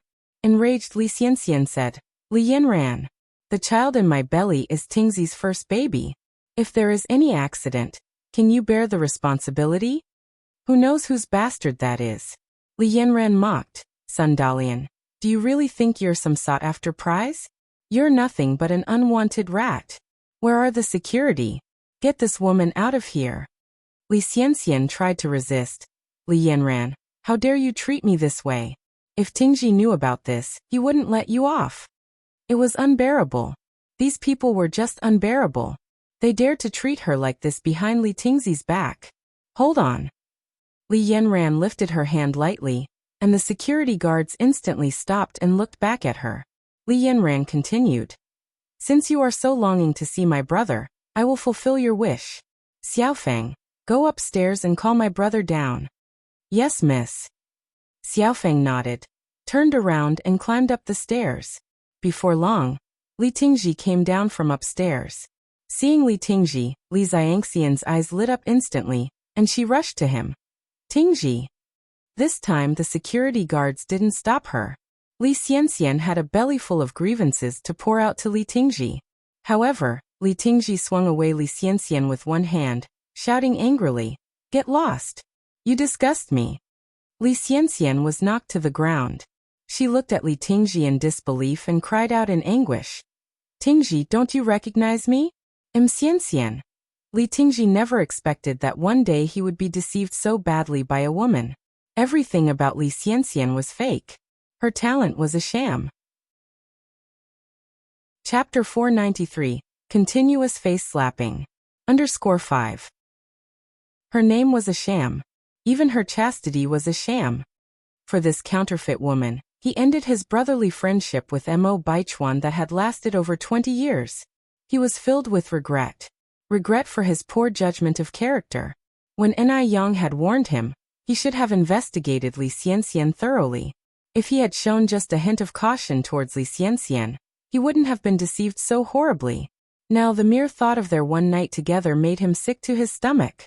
Li Tingji couldn't bear to look at Li Xianxian for a second longer, and turned to leave. With her arms crossed and looking down on Li Xianxian, Li Yanran said, Sun Dalian, are you finally ready to give up now? Li Xianxian collapsed on the ground, her face deathly pale, clawing at the mud with both hands. It didn't matter if the Li family refused to acknowledge her now. Once she gave birth to the child, they would have no choice but to acknowledge her. Just 9 more months. She would surely make a comeback. Li Xianxian's hand rested on her lower belly, determination flashing in her eyes. Night fell. Li Xianxian spent the night huddled by the roadside. Passers-by who saw her screamed in fright.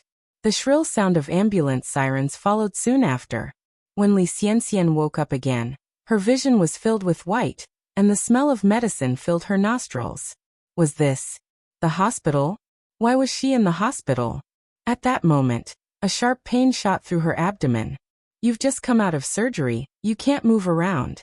A nurse's voice floated in her ear. Surgery. Li Xianxian looked at the nurse with a face drained of color.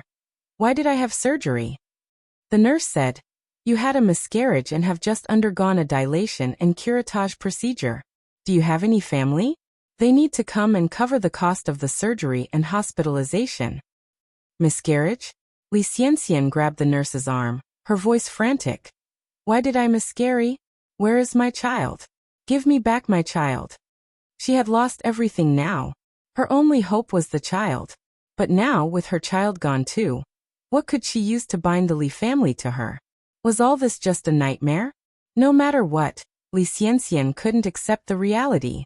The nurse said, Please calm down. You had already miscarried when you were brought in last night.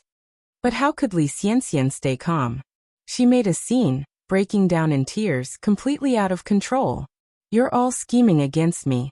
You want to harm me. Give me back my child. Having no other choice, the nurse injected Li Xianxian with a tranquilizer, which finally quieted her. The next day, an article about Li Xianxian plagiarizing from Mo Hudy was published in the newspapers. Just like that, the name Butterfly rocketed to fame in the literary world. Many literati and authors all visited the Mo family to meet this child prodigy. Mo Hudy also enjoys talking to these scholars.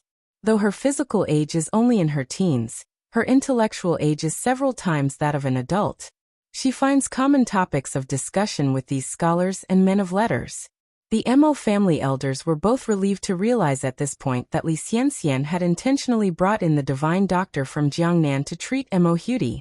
From the very beginning, she wanted to kill Mo Hudy so she could freely plagiarize Mo Hudy's work. Mo's grandmother regretted it deeply. Shout, I am sorry, your grandma nearly caused your death. It's like I brought back a venomous snake. Looking back, it's still hair-raising. If Yang had not come to Mo Hudy's rescue at that time, Mo Hudy would already be dead. Thankfully, there was Yang. Mo Hudy, understanding, replied, Grandma, to err is human. You don't need to blame yourself. Look at me. I am all right now, aren't I? Mo's grandmother held Mo Hudy so tight, tears streaming down her face. Mo Qishan patted his mother's back. Mom, it's all in the past. There's no need to be so sad. Wiping the tears from her face, Mo's grandmother said, Yes, I am not sad. I am happy. Thankfully we met Yang. Otherwise Xiaodai might have been killed by that Sun Dalian. Mo Qishan nodded. We really need to thank Yang. If it weren't for Yang noticing Xiaodai's talent and reminding me to find a teacher for her, we might still be kept in the dark. Once the issue of plagiarism drags on for a period of time, it becomes difficult to handle. Mo's grandma said, Yang is like a lucky star for our Mo family. Qishan, you can't bully her. If I find you bullying Yang, see if I don't break your legs. Mo Qishan was all smiles. Am I still your son? If you weren't my own son, would you be treated like this? Mo's grandma continued. Qishan, I am not kidding with you. You have to listen to Yang. Do whatever she says. You can't make her mad, got it? Mo Qishan pretended to feel aggrieved. Mom, as a man, I should be standing tall and firm. How can I be controlled by a young girl? Mo's grandmother scolded him. You think you're standing tall and firm? If I tell you to listen to Yang, you listen to her. If you dare to get her mad, don't even think about coming back home. What if she is being unreasonable? Mo Qishan asked. Mo's grandmother snapped back. Yang is such a good girl, how can she be unreasonable? If there's any mistake, it must be yours. Mo Qishan. He must be the picked-up child. Mo's grandfather added from the side. Your mother is right. Yang is a good girl. She won't act unreasonably. You should listen to Yang. You are grown up now and you're often so casual. What does that look like? Yang is so outstanding. If you don't buck up, how can you deserve her? Mo Qishan laughed it off. Yang is not so superficial. She likes me the way I am. Not only does Yang like the way he is, she also wants to support him financially. I think you need to be beaten. Mo's grandpa smacked Mo Qishan's leg with his walking stick. The old man was genuinely worried. Seeing that Yang kept getting better, while Mo Qishan remained the same, he was afraid that one day Yang would look down upon Mo Qishan. Mo Qishan jumped and cried out. Dad, you're serious about this? Mo's grandfather said angrily. You think I'm joking with you? If you dare to make Yang angry, this won't be the last time. Then he added, Do you have enough money recently? I have plenty, Dad. Mo Qishan replied seriously. You don't have to worry about money. Mo's grandfather didn't quite trust him, as in everyone's eyes, Mo Chishan was just an unemployed person. Your old man won't laugh at you. Are you feeling awkward? His grandfather handed a bank card to Mo Chishan while speaking. Young people dating nowadays need to go out, watch movies, and occasionally buy little gifts. Money runs out quickly. Mo's grandfather wouldn't want Mo Chishan to be distressed about money. Our family is rich, no need to feel awkward. The Mo family certainly had more than enough money to support Mo Chishan. Mo Chishan said helplessly. Dad, I really do have money and I have my own business. His grandpa simply didn't believe him. He remembered that Mo Chishan once took the elder members of the family to tour his company base. But both of the elders refused to believe what they saw, insisting that it was a performance set up by Mo Chishan. Mo Chishan was also helpless. You think your old man would laugh at you? His grandfather forcefully handed him the card. Just take it. Otherwise, it'll break your leg. Chapter 494. Repeat. Li Xianxian goes to prison _1. Out of helplessness, Mo Chishan could only accept it. Only then did old master Mo feel satisfied. At this moment, Mo Baichuan walked in from outside and respectfully greeting, Grandpa, Grandma, sixth uncle. Chuan Chuan is back. Old Madam Mo greeted with a beaming smile. Are you tired? Have you eaten yet? I have eaten. Mo Baichuan answered, turning to head upstairs. The incident with Li Xianxian seemed to have had little effect on Mo Baichuan. He went about his daily routine as usual. Work, eat, but compared to before, he was much more reticent. He wore a stern face all day, as if someone owed him a huge sum of money. Watching Mo Baichuan's figure disappear up to the third floor, old Madam Mo heaved a sigh. Old Master Mo also looked a little upset. If it weren't for them, Mo Baichuan wouldn't have experienced all this. They owed their eldest grandson an apology. Mom, Dad, don't blame yourselves over this matter. Mo Chishan walked over, wrapping an arm around old Master Mo and old Madam Mo's shoulders. Ultimately, Mo Baichuan was also to blame for this. He had shunned their advice, stubbornly trusting Li Xianxian. Before the wedding, Mo Chishan had specifically advised Mo Baichuan.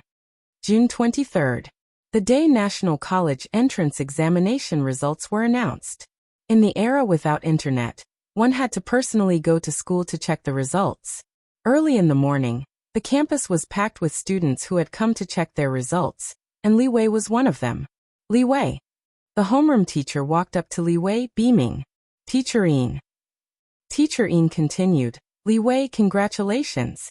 You scored an impressive 510 marks in the college entrance examination. The total score for the college entrance examination was 650 points. Scoring 510 points was indeed quite remarkable. This was, after all, the 1980s. Everyone who managed to get into college was considered exceptional. Moreover, a score of 510 points was enough to pass the first-tier college cutoff. Li Wei certainly had a promising future ahead. However, Li Wei was a bit disappointed. Only 510 points.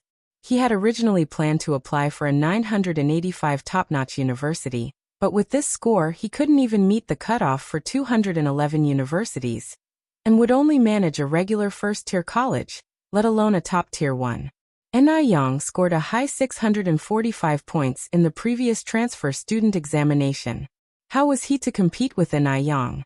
For the college entrance examination, Li Wei had put in enormous effort, barely eating or sleeping for 2 months straight. But the result was that he scored 135 points less than Yang. If Yang's score was considered for the college entrance examination, she could choose any prestigious university in the country, and could even go to a reputed university abroad. No. He had worked so hard. How could it be that he was outdone by a self-taught individual? Li Wei was very upset as he asked, Teacher Yin, who had the best score in our class? Teacher Yin replied, the college examination paper was too difficult this time. The highest scorer in our class is you. The top scorer in our school is Wu Dajuan from class 16, who scored 599 points. Upon hearing this, Li Wei felt even worse. He and Wu Dajuan were elementary school classmates. Back then, Wu Dajuan didn't have good grades and frequently failed Chinese and mathematics. Unexpectedly, he was outperformed by Wu Dajuan in the college entrance examination. Feeling guilty, Li Wei said, "I'm sorry, Teacher Yin.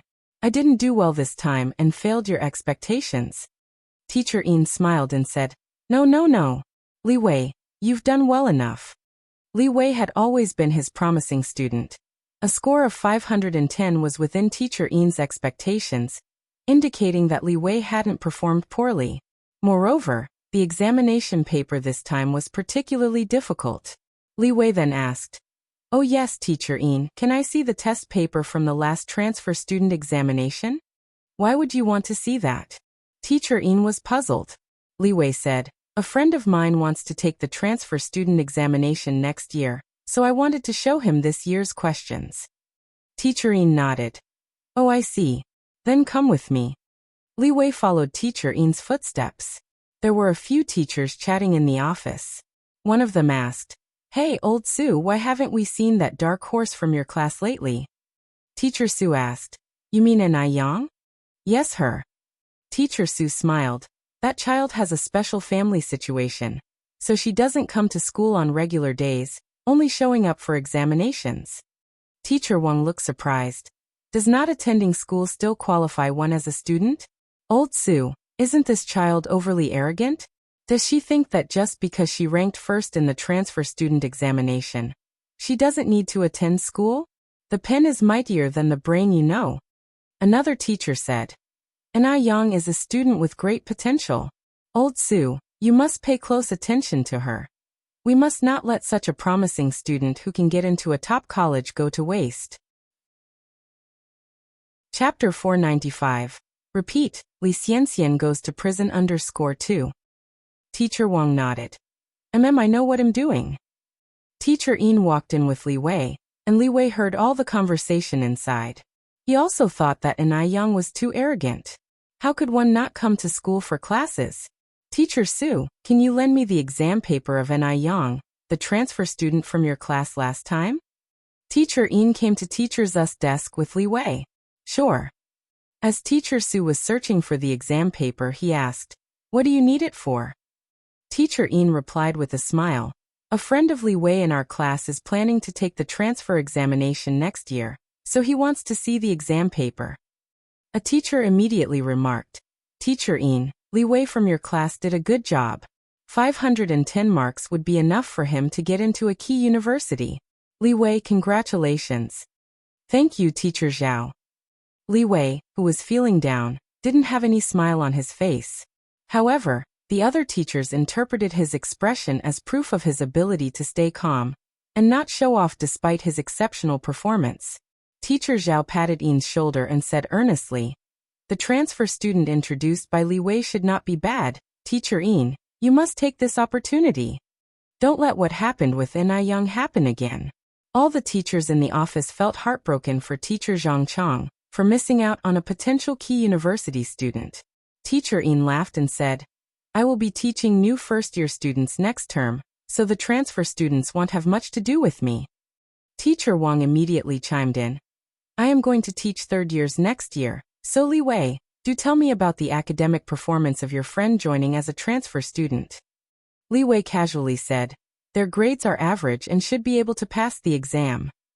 Upon hearing this, Teacher Wang lost most of his enthusiasm. He needed a dark horse. At this moment, Teacher Sue found Anai Yang's paper. The paper consisted of 8 sections. All the answers for mathematics, English, history, chemistry, and biology were correct. Then, Anai Yang lost 3 marks for a fill-in-the-blank question in the Chinese section, and lost 1 mark each in political science and physics, scoring a total of 645 marks. In addition, her handwriting was neat, making the paper tidy and pleasant to inspect. Teacher Sue handed the paper to Li Wei and lamented, "Anai Yang's foundation is solid. It's a pity that she lost 3 marks for the fill-in-the-blank question in the Chinese section. Normally, more mistakes are made in reading comprehension. It is rare to see mistakes like Anai Yang's in fill-in-the-blank questions. After all, answers to fill-in-the-blank questions usually come from rote learning and can be mastered with some effort. Thank you, Teacher Sue." Li Wei expressed his gratitude, then asked, Teacher Su, may I take this paper home for my friend to study? Teacher Su readily agreed. You may. Li Wei thanked him again. Teacher Su nodded. After Li Wei left, he kept praising Li Wei for his maturity to Teacher Yin. Meanwhile, as soon as Li Wei got home, Li Dongliang and Qian Jinfeng rushed over to greet him. Xiao Wei, how did you do in your exam? 510 marks, Li Wei answered gloomily. 510 marks. Li Dongliang and Qian Jinfeng were both overjoyed at the news. Li Dongliang asked, Is this score enough to get into a key university? Xiao Wei, which school are you planning to apply to? To get into a key university. At that time, even a fresh graduate from an ordinary university could secure a secure job. 3 generations of the Li family were all farmers. Li Dongliang never dreamed that his family could produce a university student. It was like good luck had struck the ancestral grave. Qian Jinfeng could not contain her smile. Xiao Wei, where is your report card? Let me see it quickly. Li Wei handed over his report card to Qian Jinfeng, and then turned around to go into the room. Li Dongliang and Qian Jinfeng held the score report. 510 marks. It's really 510 marks. I'm not dreaming. Our son is really incredible. The couple went around showing off their son's report card to their neighbors and discussed when to host a celebration party. For an ordinary family, producing a college student was a big deal, and it was worth celebrating. Li Wei carefully examined Ai Yang's paper in his room. He found that the transfer student exam was quite easy. If he had taken the exam, his score would not have been lower than Ai Yang's. So he made a bold decision. He decided to forego his current college entrance exam score and choose to retake the exam. With his current performance, if he repeated a year, his score next year would definitely top Ai Yang's, and he might even become the top scorer in the college entrance exam. Before meeting Ai Yang, Li Wei would have been satisfied with his score of 510. But after meeting Ai Yang, he was no longer satisfied with a 510. Chapter 496. Repeat, Li Xianxian goes to prison _3. Ai Yang's various conditions are all superior to his. If his grades can't surpass Ai Yang's, then what face does he have to stand with Ai Yang? They all say that a girl's IQ will decline after a certain age. By the time Ai Yang takes the college entrance exam next year, she will be 19 years old. At that time, she will definitely not surpass him. So he must choose to repeat a year. Only then can he outdo Ai Yang. Li Wei put down his exam paper and walked downstairs. In the living room, Li Dongliang was discussing with Qian Jinfeng about when to throw a party. Dad, Mom. What's wrong, son? Qian Jinfeng asked with concern. Do you want to eat something? Let Mom cook it for you. No. Li Wei shook his head and then said, Dad, Mom, I don't think I did well on this exam. I might have underperformed. Li Dongliang laughed and said, Xiao Wei, I have asked around. You scored the highest in our whole street. The neighbor Wang Long only scored a little over 390 points, which is not even enough to be placed in the 4th class. He can barely get into a 3rd-tier university. Absolutely. Qian Jinfeng chimed in. Your cousin also took the exam this year. I called your aunt and asked. He only scored a little over 300 points too. I heard the exam was particularly difficult this year. We are overjoyed that you scored 510 points. Describing Li Wei as the golden phoenix of the Li family is not an exaggeration at all. Li Wei said very seriously, Dad, Mom, I've made up my mind. I want to retake the exam. I hope you can support me. What? Li Dongliang thought he was hallucinating. I want to retake the exam. Li Wei emphasized each word. Qian Jinfeng touched Li Wei's forehead. Son, do you have a fever? That's more than 500 points after all. A score that most people cannot reach. Repeating a year sounds easy. If luck isn't on his side, he may not even get 510 points. That would be really embarrassing. Li Wei said very firmly, Mom, I don't have a fever. I'm very clear-headed. I want to retake the exam. Why? Li Dongliang asked. Qian Jinfeng was also looking at Li Wei with great anticipation. Li Wei continued, because my ideal score is above 620 points. And my desired universities are Tsinghua University and Beijing University. Mom, Dad, Please support my decision to retake the exam. No, I don't agree. Li Dongliang disagreed. For Li Dongliang, just being able to attend a first-tier university was very satisfying. There was absolutely no need to retake the exam for a 985 project university. Mom doesn't agree either. It's a waste of time and tuition to repeat a year. What if you fail the exam? Won't that make our family the laughingstock? For Qian Jinfeng, that seemed like too much of a risk, so she refused. Moreover, at this time, there was no tuition-free policy. To repeat senior 3-year, it would cost 200 yuan for tuition and textbooks, not to mention other miscellaneous expenses. With these 200 yuan, wouldn't it be better spent on buying big spare ribs for dinner? This hardware store run by the Li family had an annual income of less than 3,000 yuan. Mom, Dad, with 510 points, I can only attend an average first-tier university. After graduation, I won't even be able to find a good job. But 985 project universities are different. With a degree from these institutions, I can get a job in a government department immediately after graduation. Isn't the aim of your supporting me through my education so that I can have a good future? This remark slightly swayed Li Dongliang, as those working in government departments are all officials. Looking back 3 generations in the Li family, none of them have ever been officials. If Li Wei could become a high-ranking official, wouldn't that be prestigious? Li Dongliang continued. Xiaowei, what if you don't get into a 985 project university? I won't fail. Li Wei continued. With my score of 510 as a foundation, and repeating another year of senior 3, how could I possibly fail? Dad, you don't need to worry about this at all. What Li Wei said made sense. Qian Jinfeng asked. What if the exam questions are harder next year? Li Wei laughed. Mom, you don't need to worry about that at all either. Our teacher said that this year had the hardest exam questions in the past 3 years, and next year won't be harder than this year. Also, I will continue to study during this repeating year. Even if I perform worse, my score will absolutely not be lower than 510 points. After wavering for a long time, the couple consented to retake the exam, swayed by Li Wei's persuasion.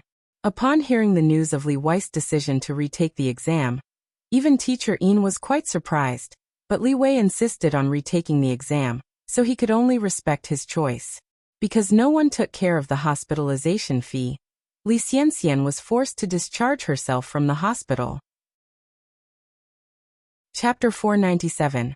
Repeat, Li Xianxian goes to prison _4. She was walking on the bustling street, her face pale. She refused to accept it. She was extremely reluctant to accept it. Ever since her rebirth, her life had been getting better and better.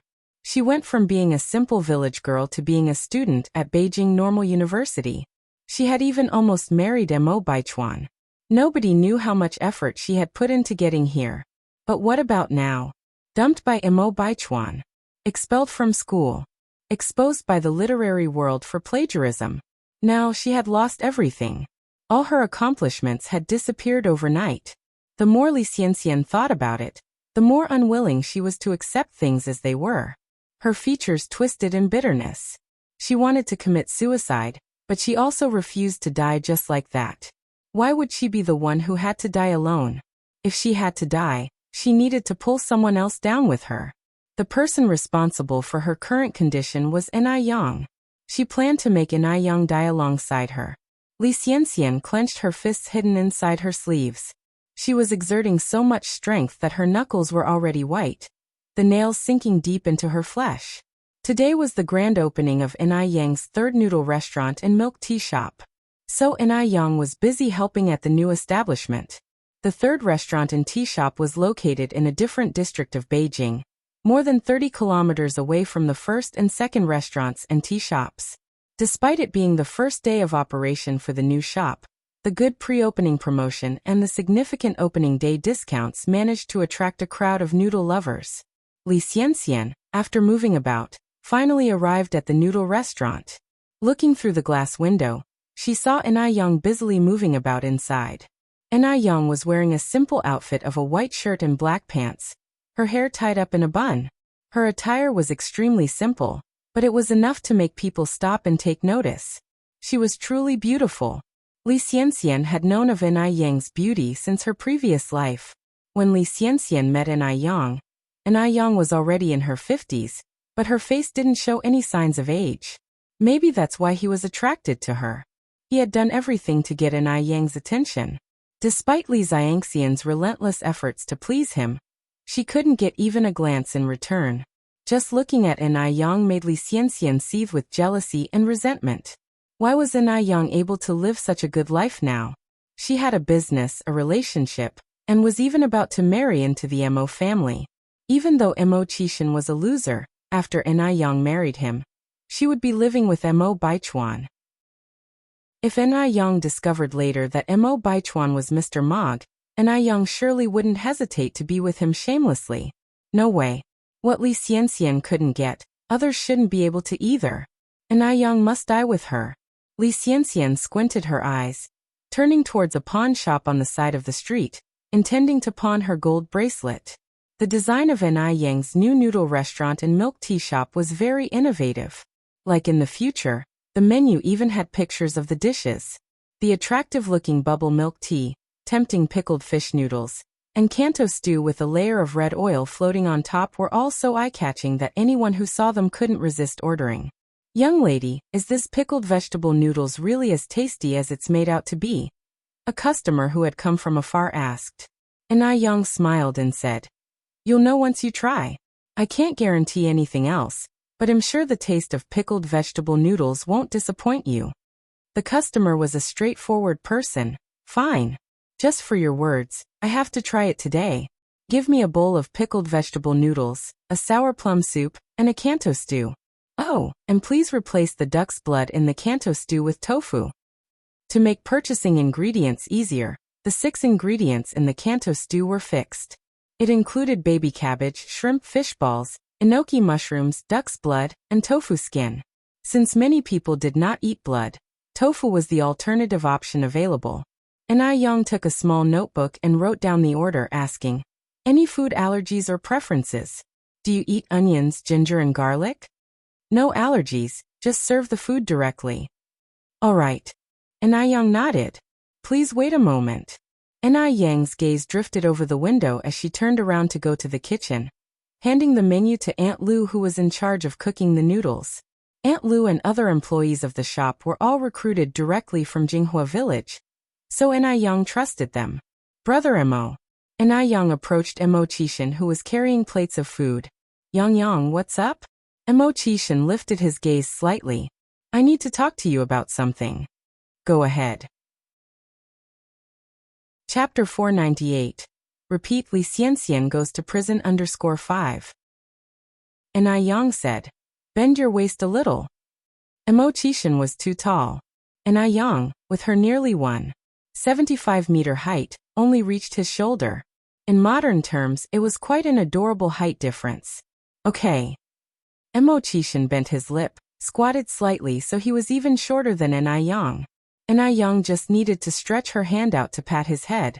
En Yang easily leaned in to whisper in his ear. Hearing this, Mo Qishan frowned and said, "No, it's too dangerous to do that." En Yang took the tray from him, placed it aside, and pulled him towards the courtyard. The courtyard was an open space of around 10 square meters with a few flower pots. Among them was one with blooming jasmine, filling the air with their fragrance as a gentle breeze passed. "Brother Mo, don't worry. I will protect myself. All you need to do is cooperate with me." "No." Mo Qishan still refused. "What about this way?" En Yang stood on her toes to give him a quick peck. "No, I can't let you take such a risk." Mo Qishan still refused. En Yang took his hand. "Brother Mo, this little thing isn't dangerous at all for me. Can you just help me once? Just once." Mo Qishan pressed his thin lips together without saying a word. Then En Yang continued, "If you don't help me, I might have to find someone else." Mo Qishan's thin lips moved slightly. "Actually, you don't need to take this risk. I can find other ways. I want to use my own way." En Yang cut him off determinedly. Mo Qishan hesitated a bit. En Yang continued, "Brother Mo, I know you're concerned about my safety, but don't worry. I know my limits. I won't let myself get hurt at all." "But," As Mo Chishan was about to say something, Yang stood on her tiptoes and silenced the rest of his words with a kiss. The air went silent for a second. Then, Mo Chishan took control, wrapping his arm around her waist. His palm was somehow burning, yet his lips were cool. About 5 minutes later, he calmly let go of her and straightened his collar. You need to be careful. Yeah. Yang nodded. Don't worry about this. Let's go out. Yang grabbed his hand. Mo Chishan held his breath for a moment. You go ahead, I need to go to the bathroom. Okay, I'll go first. The bathroom was small but well equipped and clean, with a toilet and a shower. After a while, Mo Chishan came out of the bathroom. Brother Mo, did you take a shower? Yang noticed that his hair seemed a bit wet. No, Mo Chishan looked calm and explained. The bathroom was too hot. Oh, Yang nodded.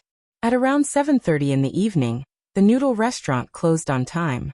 Yang was the last one to leave. Since little Yun's birthday was soon, she planned to go to the vegetable market. A figure was stealthily following her.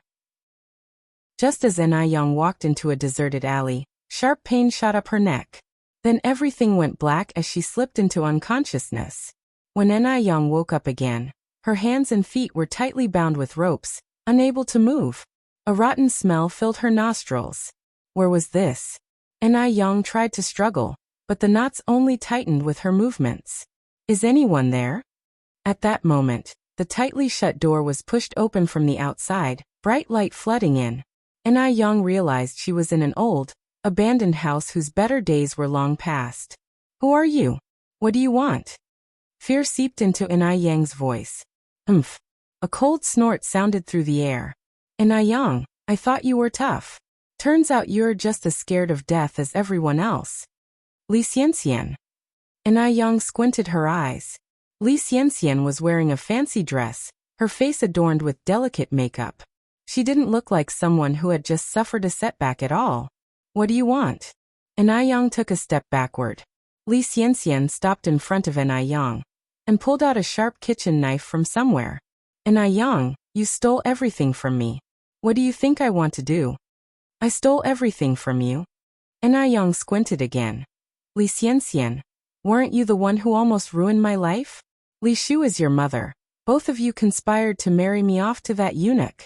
You even nearly killed my mom. Marrying that eunuch was your good luck. If you had complied back then, maybe you'd even live a bit longer.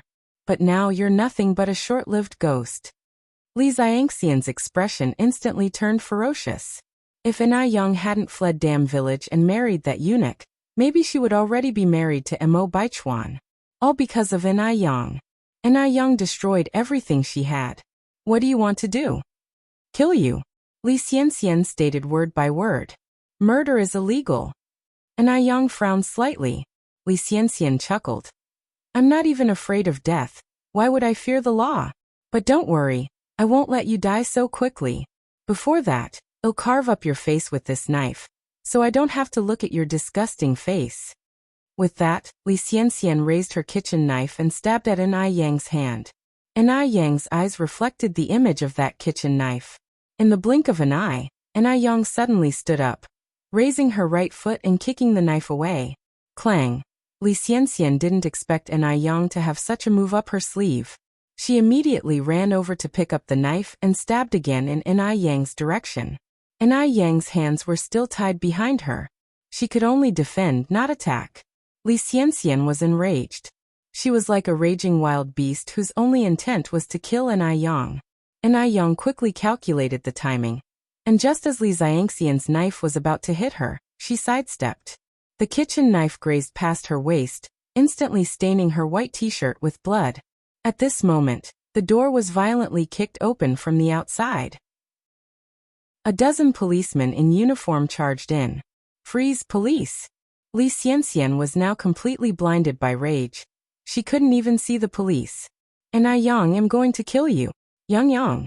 Mo Chishan suddenly rushed over, pulled Yang away and deflected Li Xianxian's kitchen knife. At the same time, the police officers managed to subdue Li Xianxian. Mo Chishan, his hand covered in blood, panicked. His voice trembled. Yang. Young slowly opened her eyes and winked at Mo Qishan. What a joke. She wasn't stupid. How could she let Li Xianxian injure her? Just now, Young deliberately avoided the critical area, so although it seemed like she lost a lot of blood, she was not seriously hurt. In fact, Young spotted Li Xianxian's cruel face at the noodle restaurant. Since she couldn't kill Li Xianxian without facing the consequences, she had to trap her instead. Once captured, she wouldn't have to worry about Li Xianxian anymore. Otherwise, leaving Li Xianxian in the world made Young feel uneasy. Attempted murder and kidnapping might not carry a death sentence, but a crime involving bloodshed could be different, particularly since Li Xianxian was still shouting about killing her even when the police arrived. Seeing Young wink at him, Mo Qishan breathed a sigh of relief. He turned to the policeman and said, "Officers, I'm taking my girlfriend to the hospital first. Please ensure justice is served for her." Rest assured. Mo Qishan took Young to the hospital where the doctor bandaged her and suggested that she stay for observation for a few days. Hearing this news, Tsuehua was terrified. Holding little Yun, she hurried to the hospital, her eyes red from crying. Yang, are you okay?" Several villagers from Jinghua village also arrived with her. Chapter 499. Li Xianxian was sentenced to death. The boss is a straight male _1. Everyone was very worried when they heard that Young had an accident, so they came with Tsuehua. Even little Yun, who was always naughty and talkative, became quiet today and didn't ask Young for hugs anymore. Young, wearing blue and white striped hospital pajamas, looked somewhat pale, but her spirit was strong. She smiled and said, "Mom, I'm fine, don't worry. Uncle Datu, Auntie Chiao, Grandma Lin, Uncle Lu, thank you all for taking the trouble to come." "Not trouble at all, Yang. What happened to you? We heard from the police that someone bullied you, is that it? Yang, tell us quickly who that bastard is. We will all seek justice for you." That's right. Yang, you tell us who that person is. You don't need to be scared. Well, kill that turtle's grandson. Several people rolled up their sleeves, looking ready to fight, daring to bully Young. That's like going against the whole Jinghua village, isn't it? Seeing everyone so concerned about Young, Mo Qishan's eyes revealed a trace of warmth. It was clear that their concern was genuine, and they cared deeply for Young. Young smiled and said, "Thank you everyone, I really am fine now. Moreover, the bad guy has been caught by the police." Hearing Young say this, the group finally let out a sigh of relief. The ward was a VIP one, with a sofa and armchairs, very spacious, and sitting a dozen people was not a problem. Everyone stayed in the ward chatting with Young. Around noon, Mo Qishan took everyone out to eat. Only Tsuehua, Young, and little Yun were left in the ward. Tsuehua took Yang's hand and asked, Yang, what exactly happened?" Patting Quihua's hand, Yang said, "Mom, the person who wanted to kill me is called Sun Dalian." Kill. When Tsuehua heard this word, her face turned pale. "Now it's okay, Sun Dalian has been locked up. She won't ever see the light of day again in her life," Yang said with a smile, comforting Tsuehua, then continued, "Do you remember Li Shu?" Tsuehua nodded. Li Shu was the one who had nearly ruined her life. How could Tsuehua forget her? Sun Dalian is Li Shu's daughter. Yang said calmly, "Back in Dam Village, the idea to sell me to that old eunuch was Sun Dalian's." Tsuehua gasped in surprise. "Li Shu has a daughter? Why would she want to harm us like this?" The hearts of this mother and daughter pair were really too vicious. Tsuehua was naturally kind-hearted and found it difficult to understand how people could be so malicious. Of course, Yang couldn't tell Tsuehua about her reincarnation. She simply said, "I'm not too clear on the specifics." But their intentions were indeed not good. It took a while for Tsuehua to digest what Yang had said.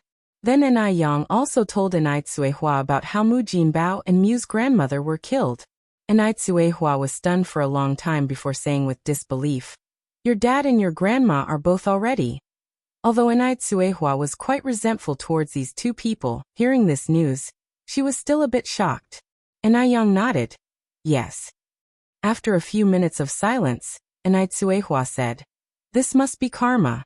Your dad and your grandma would not have ended up like this if they had had even a shred of conscience. How can people be so evil? Seeing that Suehua didn't have any extreme reaction, Young quietly breathed a sigh of relief. She had been worried that Suehua wouldn't be able to get over this obstacle. After all, Suehua had lived with Mujimbeo's family for nearly 20 years. After a while, Chishin came back with the group from lunch. Chishin had specially packed some food for Suehua and Young to bring back, and also bought a string of candied hawthorns for little Yun. Little Yun happily said, "Thank you, Sister Hu." Chishin patted her little head. "You're welcome." Since there was work to be done in the fields, everyone proposed to leave in the afternoon. Chishin and Suehua saw the group out the hospital entrance. A black stretch Lincoln was parked on the side of the road. When the man dressed in a business suit saw Chishin and the group come out, he immediately walked over. He was dressed very formally, and Suehua and the others all thought he was some kind of leader, but unexpectedly, the man walked straight to Chishin and stopped beside him. "Sir." Chishin nodded, then turned to the others and said, "Uncle Datu, Auntie Chiao, Grandma Lin, Uncle Lu, Auntie Zhang, you've really gone through a lot today. This is my friend Wang Ping. You can just call him Xiao Wang. He will take you back shortly." Chapter 500. Li Xianxian was sentenced to death. The boss is a straight male _2. Xiao Wang greeted everyone politely. They came to visit Yang voluntarily. How could they trouble Chishin to send them back? "Xiaoma, you don't have to be so polite. We can just take the tram home. The tram station is right across the street. It's very convenient." "Exactly, Xiaoma. You and your aunt should go back. Don't worry about us." "Xiaoma." Xiao Wang looked at the villagers talking, then looked at Chishin. It was as if a herd of grass-mud horses were running wild in his mind. He was hallucinating, right? Why was Sir so humble in front of these villagers? Chishin said, "You all shouldn't be so polite to me. Waiting for the tram and transferring is a real hassle. Letting Xiao Wang take you back is just a press of a pedal." Chishin's considerate manners made Suehua, the future mother-in-law, incredibly pleased. At least Chishin cared for them. He didn't look down on them just because they were from the countryside and he was a city dweller. Suehua responded with a smile. "Since it's Xiaomo's kind intention, you all should accept the ride. Don't be polite with him." Since Suehua had said so, everyone stopped declining and got into the car with Xiao Wang. Chishin followed them, closing the car doors, and instructed Xiao Wang to drive carefully. Xiao Wang nodded. "Don't worry, sir." The Lincoln was long, and there was plenty of room for 8 people. All the seats were made of genuine leather, suitable for sitting or reclining. They were all ordinary farmers, usually reluctant even to take the tram, let alone a luxury car like this, which they had never even seen before. There were exclamations of amazement in the car. "This car must be very expensive. These seats are so soft. What's this little cupboard for?" Xiao Wang in the driver's seat replied, "That's the onboard snack cabinet. You can all help yourselves." "Thank you, Xiao Wang. We're just curious, having never ridden in a car like this before." They all declined the offer. They weren't the kind of people who would take advantage of a situation. Xiao Wang reassured them, "It's fine. Sir rarely eats those snacks. They'll just be replaced when they expire, and that would be a waste." They still declined. Xiao Wang didn't push any further. He was thinking to himself that these villagers were quite decent. Not what had expected. After a while, Uncle Data curiously asked, "Xiao Wang, you and Xiaoma aren't friends, right?" If they were really friends, would Xiao Wang be so respectful to them?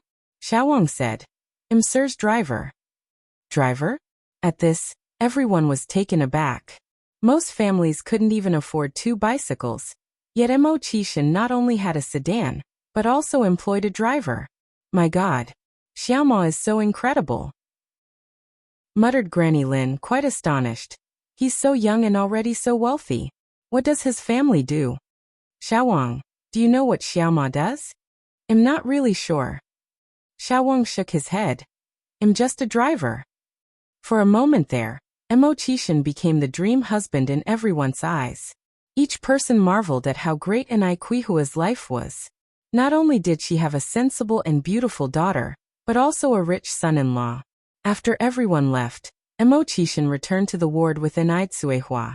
Little Eniyun was asleep on the bed while Eniyang was writing something. To give the mother and daughter some quiet space, Emochishin quietly left the ward. Out in the corridor he lit a cigarette. The sight of his thin lips clutching the cigarette, his face half obscured in the smoke, was mysteriously sexy, drawing the eyes of passing nurses and pedestrians. Emochishin! Suddenly, an overjoyed female voice sounded from behind. Emochishin looked back slightly, somewhat stunned. The woman was young, wearing a dark cheongsam. She smiled and said, "Emochishin, what brings you to the hospital?" She seemed to know him, but Emochishin couldn't remember who she was at all.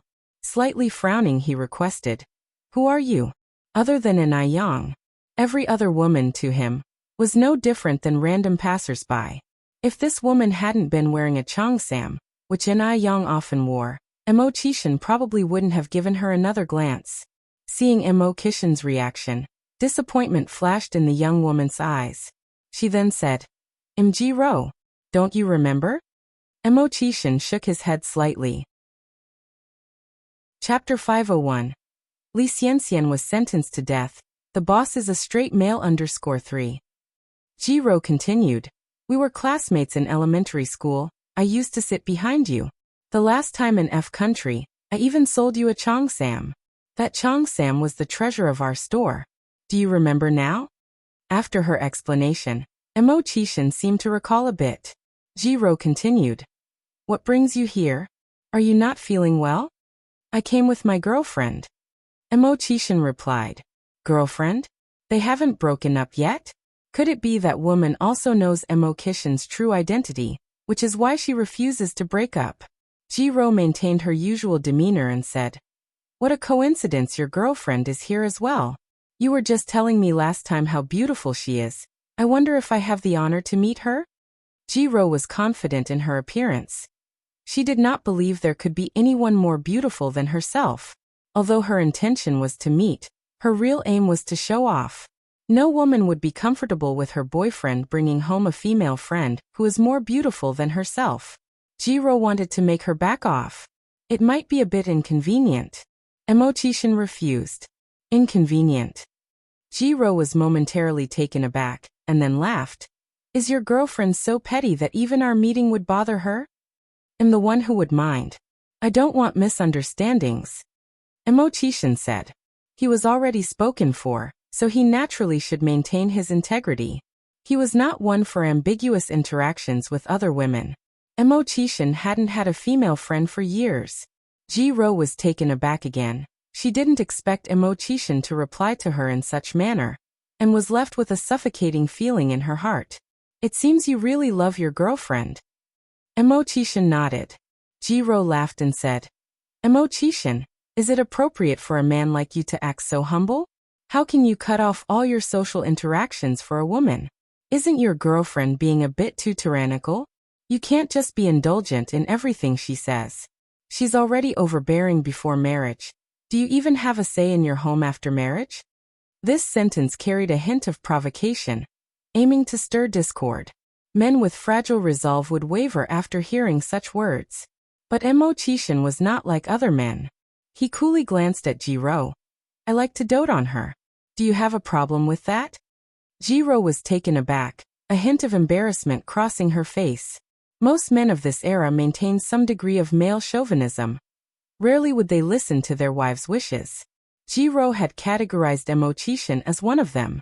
Little did she know, this man was deeply invested in his relationship, and was willing to be entirely at her beck and call for the woman he loved. Why couldn't such a good man be hers? Jiro felt a pang of sadness. If Emochishin's girlfriend was her, she would wake up laughing from her dreams. Jiro had never wanted to marry Emochishin as much as she did at this moment. She wanted him to dote on her as well. Jiro quickly recovered her smile. "You misunderstood, that's not what I meant." Before Jiro could finish her sentence, Emochishin said, "I have been out for too long. My girlfriend must be getting anxious." A pang of jealousy tugged at Jiro's heart. She really wanted to see just how ethereal his girlfriend was. Mo Qishan disappeared down the hall. Instead of going directly back to the ward, he went to the bathroom to wash his face and rinse off the smell of smoke before finally entering the ward. When he walked in, the room remained the same, and Ai Yin was writing something. And Ai Tsuehua and little Ai Yin were napping on the bed. And Ai Yin had her eyes slightly downcast, her face serious. The sunlight filtered in from outside, casting a soft gold glow on her, which was so pleasing to the eyes. Mo Qishan walked in quietly, picked up a newspaper, and began reading on the couch. In an instant it was already the evening. Mo Qishan glanced at the window and then said, "Auntie, I can arrange for someone to take you and Yin Yin home. I can stay here and accompany Yin Yin." And Ai Tsuehua was after all taking care of a child. It was inconvenient to stay in the hospital. And there were also pets at home that needed feeding. Mo Qishan had thought things through thoroughly. And Ai Yin smiled and said, "Big brother Mo, you and my mom should go back. I just have a light injury. I am not incapacitated. I can take care of myself." And Ai Tsuehua said, "Yin Yin, just listen to Xiaoma. You have a wound on your waist and should move as little as possible. I feel more at ease with Xiaoma here to take care of you. Xiaoma, I will have to trouble you with this." Chapter 502. Li Xianxian was sentenced to death. The boss is a straight male _4. Mo Qishan said, "It's all what I should do." And Ai Tsuehua was very satisfied with her future son-in-law, Mo Qishan. After delivering Ai Tsuehua and little Ai Yin to their car, Mo Qishan returned. "Has my mom left?" asked Ai Yang. "Yes." Mo Qishan continued. "What do you want to eat tonight? I can go buy it for you." And Ai Yang flipped a page in the notebook on the table and said, "I can eat anything, brother Mo. You don't have to go through the trouble of going out to buy. You can just get food from the hospital cafeteria. The cafeteria food lacks nutrition." Mo Qishan put on his coat from the rack. Yang, I'll be right back." Even though it was early summer, the evening in Beijing City was a bit cool. People going out were all wearing jackets. Mo Qishan didn't head straight to the restaurant. He first stopped by a phone booth. "Hello. Keep a close eye on the lawyer. Don't give Sun Dalian any chance for a reduced sentence." After finishing his sentence, Mo Qishan hung up the phone with a frosty face, left the phone booth and headed to the restaurant. He didn't need to handle buying the meal himself, but when it concerned Ai Yang, he didn't want others to do it. Just as he was nearing the hospital entrance, he ran into Jiro, who was coming out. Mo Qishan chose to ignore her, but Jiro greeted him warmly. "Hey, what a coincidence, Mo Qishan. Are you out buying dinner?" Mo Qishan nodded slightly. Jiro glanced at her watch and went on. "It's still early.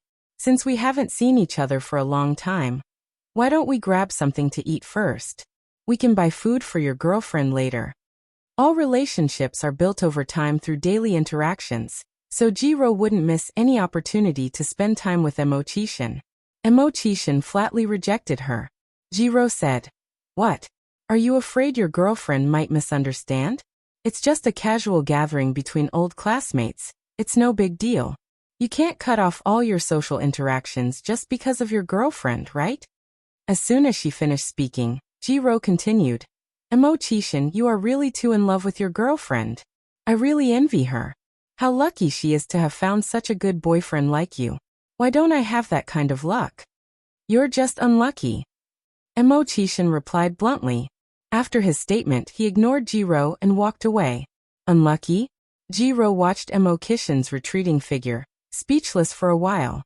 What does he mean she's unlucky? She was born as the Ji family's heiress. How could she be considered unlucky? Jiro grew even more curious about what Mo Qishan's girlfriend looked like, since he was so protective of her. He wouldn't even give her a sliver of opportunity. "Miss Ji." At that moment, a young man ran up to her. "What's the matter?" Jiro's expression changed instantly. "Have you gotten the medication yet? Mr. Abner is getting anxious." Jiro nodded. "I have the medication. Let's go." She had wanted to follow Mo Qishan to get a glimpse of his girlfriend, but it seemed she would have to wait for another opportunity. She refused to believe that Mo Qishan and his girlfriend got along so well that they never even had a quarrel. Mo Qishan came back to the ward with the meal in a box, fetched a basin of water from the bathroom, placed it by the bed, held the basin with one hand and brushed her loose hair away from her ear with the other. His rough fingers contrasted sharply with her delicate skin. Yang, time to wash your hands and eat. Yang was preoccupied with her writing. She looked up in surprise at the sound of Mo Qishan's voice. Brother Mo, why did you bring the water here? You could have just told me. I could have washed my hands in the bathroom. You're injured. It's inconvenient for you, replied Mo Qishan. Yang laughed. You make it sound as if I'm a paraplegic. It's only a superficial wound. I'm not so seriously injured that I can't even wash my hands. Just as Yang was about to start eating, Mo Qishan held a spoonful of food to her mouth. The porcelain white spoon was filled with chicken soup with a layer of butter floating on top, its aroma wafting into the air. Brother Mo, what are you trying to do? Feed you. Mo Qishan spooned the soup directly into her mouth. With no choice but to swallow the delicious chicken soup, Yang took the bowl and spoon from Mo Qishan's hands. I can do it myself, Brother Mo, you should eat too. Yang was not immobile. She couldn't possibly let Mo Qishan feed her. Chapter 503. Li Xianxian was sentenced to death. The boss is a straight male _5. Let me feed you. Mo Qishan held the bowl tightly in his hand, making it impossible for Yang to grab it from him. I promised your aunt that I'd take good care of you. Seeing Mo Qishan so determined, Yang had no choice but to play her role as a giant baby waiting to be fed. Brother Mo, aren't you going to eat? Mo Qishan fed her a spoonful of chicken soup. I'll eat after you've had enough. Yang laughed. You're making it sound like I'm torturing you by not letting you eat. Mo Qishan replied. I'm more than happy to. Why are you so sweet-talking? Yang pinched his face. Mo Qishan raised his brows slightly. You already know how sweet it is without even tasting? Yang. He's getting better and better at flirting. I'm losing. At night, Yang slept in the hospital bed while Mo Qishan curled up on the sofa. With his tall stature and long legs, the sofa seemed a bit cramped. A single turn could cause him to fall to the floor. Fortunately, Mo Qishan was a peaceful sleeper. Yang observed for a long time, but never saw him fall off the sofa. As she watched, she became drowsy and fell asleep. At this moment, the man who was supposed to be sound asleep suddenly opened his eyes. Like a cheetah on a hunt, he was ready to pounce. The next day, Mo Qishan came back from buying food, bringing good news with him. Li Xianxian was sentenced to death, to be executed in 3 months. Upon hearing this news, Yang let out a sigh of relief. After all, Li Xianxian was the culprit behind her murder in her previous life. If Li Xianxian didn't die, Yang always felt uneasy. In the afternoon, Yang was resting in bed when there was a commotion at the entrance of the ward. Then the elderly Mrs. Mo, Mr. Mo, Lin Pingping, Mo Hudy, and others came in carrying bags of nutritious goodies. Because Yang had specifically asked Mo Qishan not to mention this to the 2 elders, they had only just found out about it. Upon hearing the news, they rushed over immediately. Yang, are you okay? Are you feeling better? Mrs. Mo asked, her eyes red with worry. Aunt Mo, I'm fine. Yang got up and did a couple of turns. As you can see, I'm full of energy, there's nothing wrong with me. Mrs. Mo grumbled. It's all that careless boy's fault. How could he not tell us anything about such a big event? Yang, you're really okay, right? Yang laughed. I'm really okay, don't worry. I was actually the one who asked Brother Mo not to tell you. Don't blame him. Mrs. Mo looked around the hospital ward. Where is little Six? Isn't he with you? This ridiculous boy, how can he be her boyfriend? He deserved a good beating. Yang replied. Brother Mo went to buy meals. He should be back soon. Only then did Mrs. Mo abandon the thought of beating up Mo Qishan. Lin Pingping placed the lilies she brought into a vase and then asked, Yang, what on earth happened? Yang briefly explained the situation with Li Xianxian. Upon hearing this, Mrs. Mo sighed in relief. Thank goodness Chuan didn't marry that woman. Otherwise, our Mo family could have been ruined by her. It's terrifying. Who could have imagined that Li Xianxian would do such a horrid thing? Lin Pingping also sighed. Mo Hudi looked at Ai Yang with concern. Sister Ai Yang, are you really okay? Were you hurt by that bad Xianxian? Although Ai Yang was now Mo Kishan's girlfriend, her future aunt, Mo Hudi still couldn't help but call her sister Ai Yang. Ai Yang gave a slight smile. I'm really fine, Xiaodai, you don't have to worry. Sister Ai Yang. A figure rushed in from outside the door, and was about to hug Ai Yang around the waist when a figure suddenly appeared and blocked Ai Yang behind him.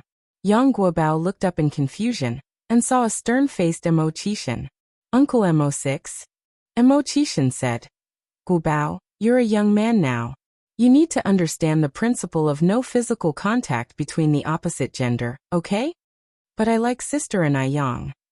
Yang Guobao replied softly. Mo Qishan seriously said. You cannot like a woman who is already taken. What does a married woman mean? Yang Guobao asked. A married woman is someone who already has a partner, Mo Qishan continued.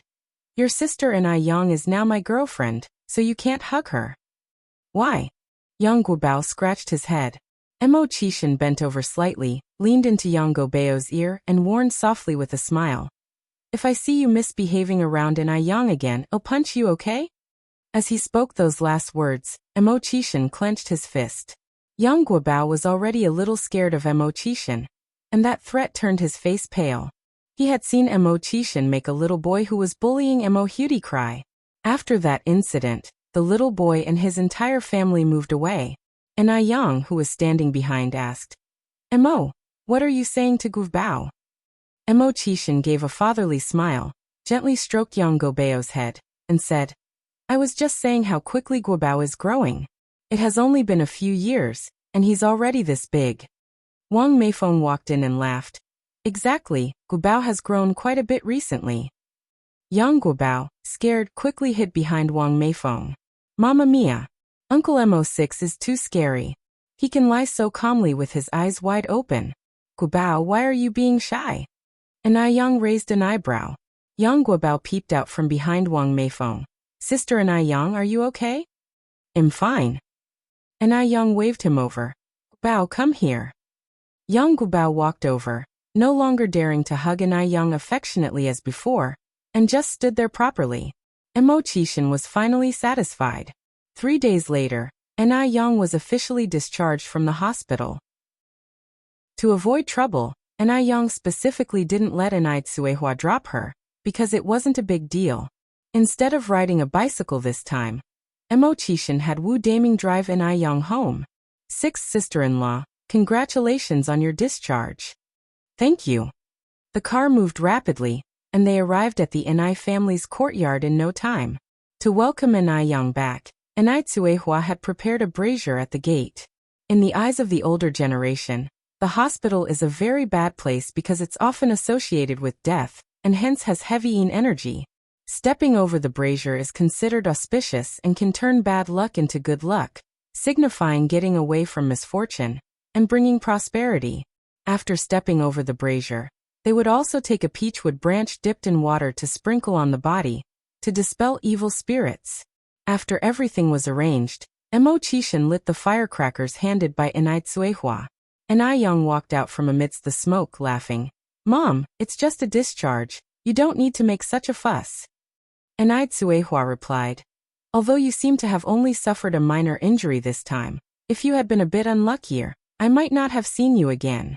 We need to ward off evil, and drive away all the bad luck, so you will be safe and everything will go smoothly in the future.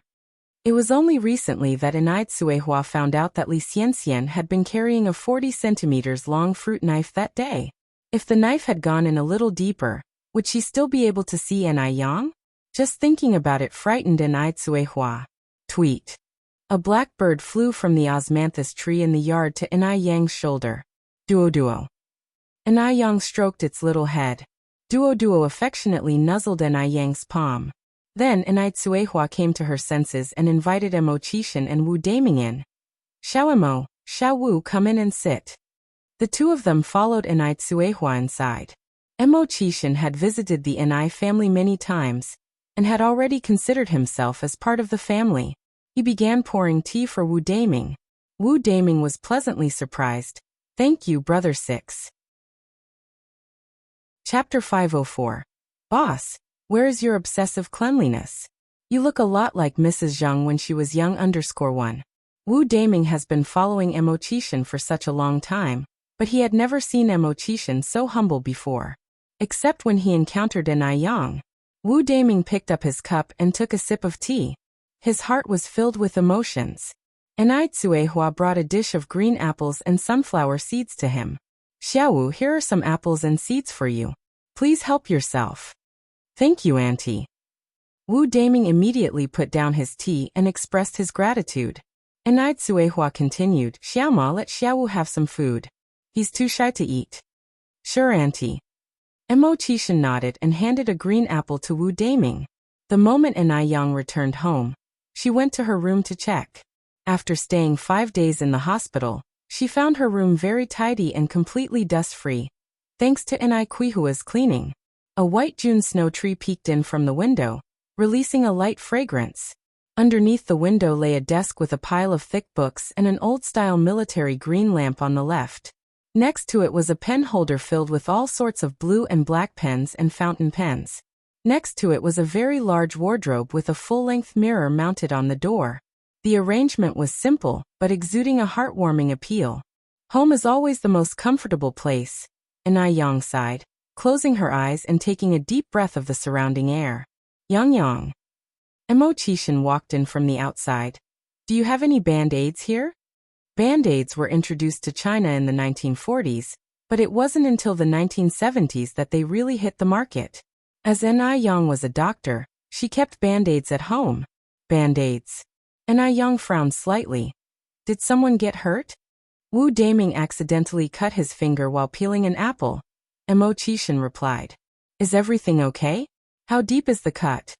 An Yang asked as she opened a first aid kit. "It's fine. A band-aid is all he needs." "Brother Mo, here you go." An Yang handed a band-aid to Mo Qishan. Walking into the living room, they found Wu Daming was pacing around with his injured finger in hand. "Brother 6, do you have a band-aid?" Mo Qishan nodded and handed him the band-aid. "How is it? Is the cut deep? Should we apply some medicine and wrap it up?" An Yang walked forward to check. "No need, sister-in-law. It's just a scratch." Wu Daming replied while applying the band-aid. After An Yang felt reassured, she walked to the table, picked up a cup and took a sip of tea. Frowning slightly, she said to Mo Qishan, "Brother Mo, why are you drinking such strong tea? Have you not been sleeping well recently?"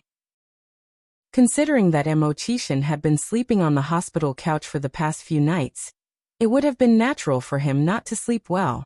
Mo Qishan smiled and said, "I'm just used to drinking strong tea. How come I've never noticed before that you like your tea so strong? It's still early. Why don't you go sleep for a while in my room?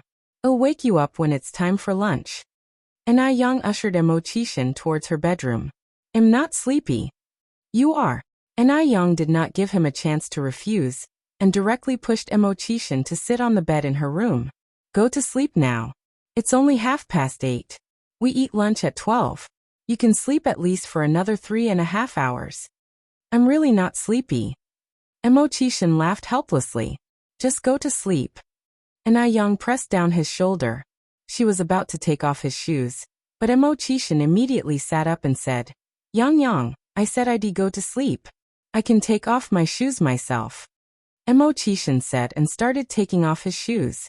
An Yang pulled up the light cover and placed it on him. "I'm leaving now. I'll call you for lunch." "Okay." Mo Qishan nodded. An Yang's bed was different from the imported Simmons-style beds.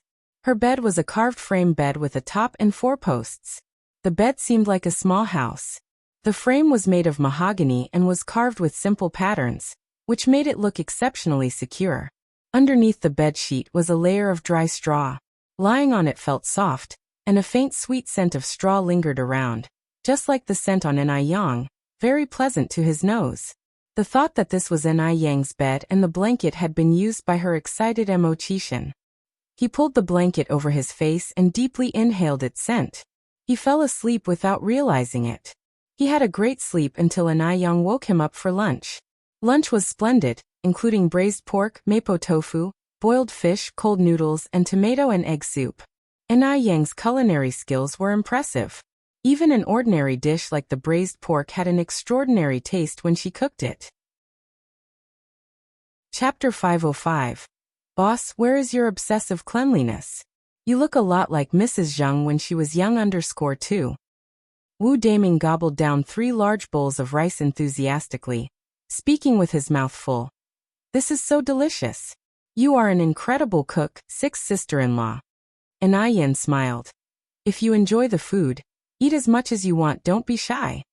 Wu Daming said. Thank you, sixth sister-in-law. Yin picked a piece of braised pork with her chopsticks, bit off and swallowed the lean part, then casually tossed the fatty piece into Mo Qixin's bowl. Mo Qixin immediately ate the piece she had discarded. Wu Daming was left speechless at this sight.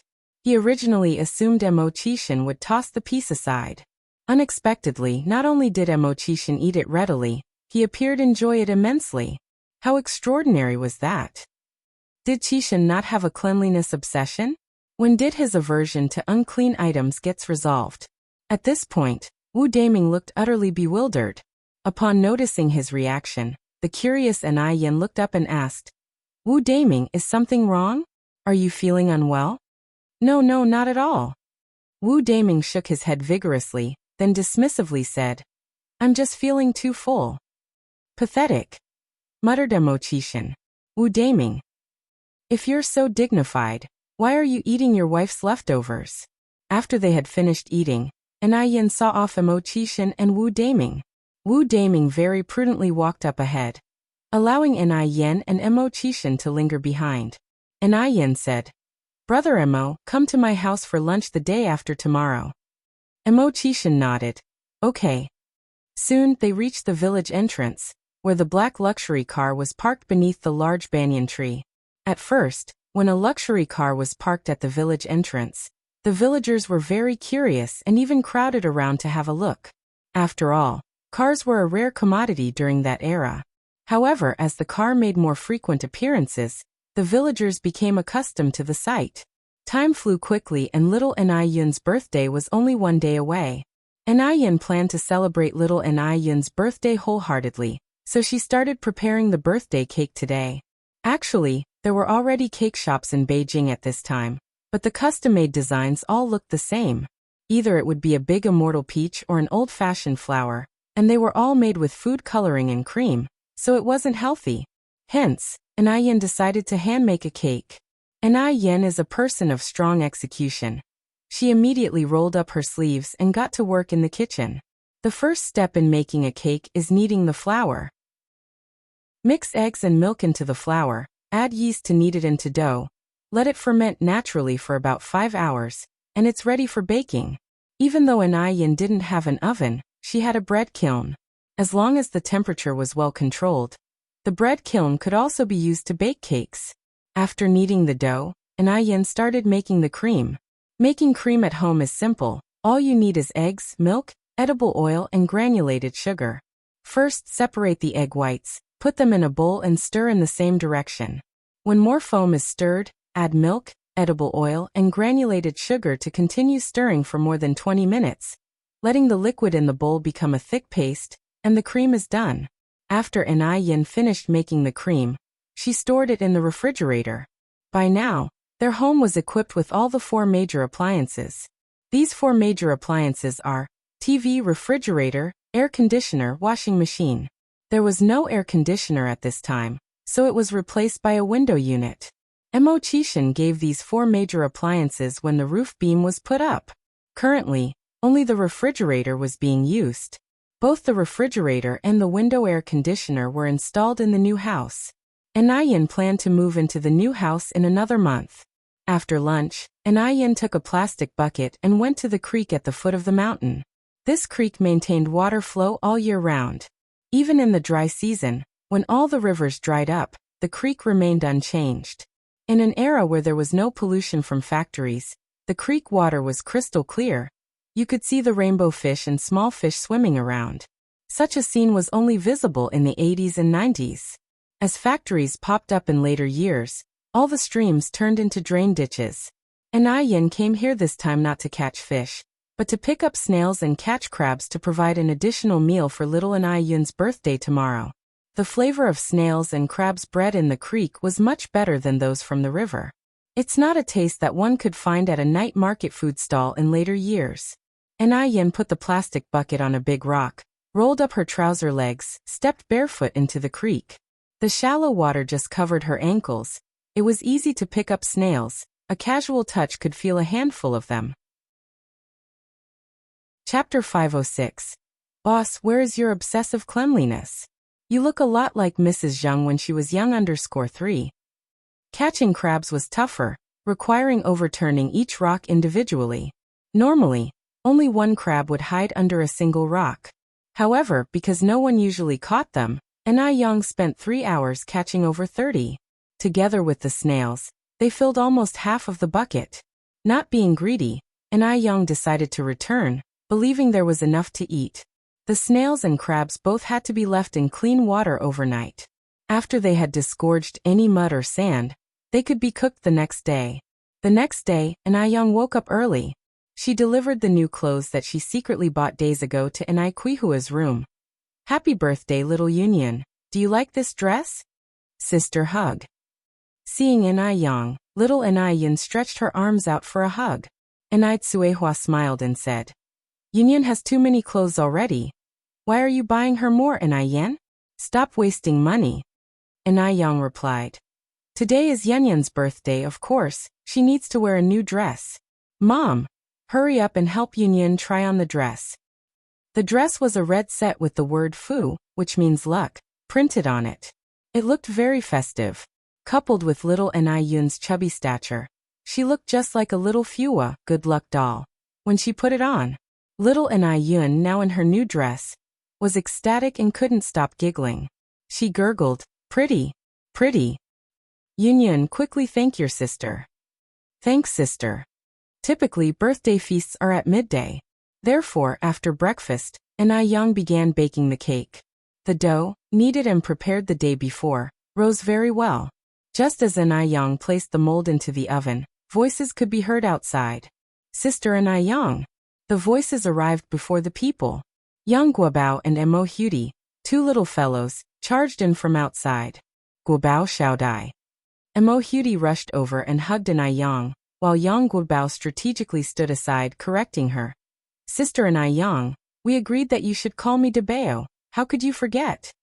Yang freed one hand to ruffle his hair. Okay, Debao. Yang. Following that, Mo Qishan, Old Master Mo, Lady Mo, Lin Pingping, along with Wang Meifeng, Zhou Suhua, Yang Dahai, Yang Changjung and others entered. Auntie Mo, Uncle Mo, Sister Pingping, Auntie Yang, Uncle Yang, Sister-in-law, Brother Yang, you're all here. Yang was surprised. As Yang was now Mo Qishan's girlfriend, a generation was added in between, so she changed the way she addressed Wang Meifeng's relatives. Else it would get a little disorganized. As for kids Yang Guobao and Mo Hudi, she let them call her whatever they wanted. Lady Mo smiled and said, Today is little Yun's first birthday, how could we not come? In China, a child's first birthday is very important. Usually, it is the child's maternal grandmother who celebrates the birthday, but as Yang had no kin in Beijing, Lady Mo had come instead. She planned to give little Yun a grand first birthday. While on their way here, they had run into Wang Meifeng's family and so came together. The more the merrier. Yang didn't tell anyone about little Yun's birthday. Even Mo Qishan was only subtly invited over for lunch. She was afraid that Lady Mo and Wang Meifeng would spend money when they found out. Besides wasting money, it'd be a waste of their time as well, given that it was a work day. However, against her expectations, they had still come. To say she wasn't moved would be a lie. Hearing the noise outside, Tsuehua immediately went out to welcome them, holding the child in her arms. This was the first time that Tsuehua had met Old Master Mo and Lady Mo, so Yang introduced them formally. Mom, this is Brother Mo's mother, and this is Brother Mo's father. Uncle Mo, Auntie Mo, this is my mom, and this is my sister Yin. Compared to Enai Tsuehua, Old Master Mo and Lady Mo seemed much older. After all, there was over a 30-year age difference between them. Enai Tsuehua immediately put down the child and reached out to shake hands with Lady Mo and Old Master Mo. Nice to meet you both, I'm Enai Yan's mother. Lady Mo took Enai Quihua's hand and said emotionally, Enai Yan's mom, you've raised a wonderful daughter. As Lady Mo looked at Enai Tsuehua, she suddenly felt a strange sensation and continued, Enai Yan's mom, have we met before? She had a hunch that she and Enai Tsuehua had met before, but she couldn't recall where. Enai Tsuehua hesitated. I don't think so, maybe you're mistaken. Enai Tsuehua had always been an ordinary countryside woman. If she had met someone like Lady Mo, who had an imposing aura, she wouldn't have forgotten it. Chapter 507. Boss, where is your obsessive cleanliness? You look a lot like Mrs. Zheng when she was young _4. Old Lady Mo turned to look at Old Master Mo. Old man, don't you think Yang Yang's mom looks familiar? Old Master Mo furrowed his brows slightly. She does seem somewhat familiar. Old Lady Mo continued. Yang Yang's mom, where is your hometown? Enai Tsuehua replied, my hometown is Haicheng. Old Lady Mo nodded. Haicheng is nice. The girls from there are always very charming. No wonder you gave birth to such a pretty and well-behaved child like Yang Yang. Ah, is this little Yunyan? Let Auntie hold you, okay? Normally, Old Lady Mo could have been little Enai Yun's grandmother, but today she was an aunt. Little Enai Yun was not shy at all and opened her arms, shouting Auntie, which made Old Lady Mo very happy. If it were not for her old age, Old Lady Mo might have even wanted another child. Enai Tsuehua continued. Let's not stand at the door, let's go inside and sit. The group of people went inside. Enai Yang was handing out disposable cups for tea. Actually, disposable cups did not exist at this time. These cups were produced by the factory when Enai Yang had ordered custom milk tea cups. Yang Yang, let me help you. Mo Chishan picked up the kettle. Enai Yang poured the tea leaves, and he poured the hot water. As there were many people, the living room seemed a bit crowded. This was Mo Hudi's first time in the countryside. She was very excited and curious about everything. Yang Guobao explained everything along the way. Xiaodai, look, this is a bread oven. Do you know what a bread oven is for? I don't know. Mo Hudi shook her head. Yang Guobao said, Xiaodai, you're really silly. You're a writer. A bread oven, as the name implies, is for making bread. And let me tell you, Sister Enai Yang and I made this bread oven by hand. Look here, this is where Sister Enai Yang and I wrote our names in our own handwriting. Wow. Really? Mo Hudi looked admiringly at it. She also wanted to build a bread oven with Sister Enai Yang. Yang Guobao went on. I have many good friends in the village too.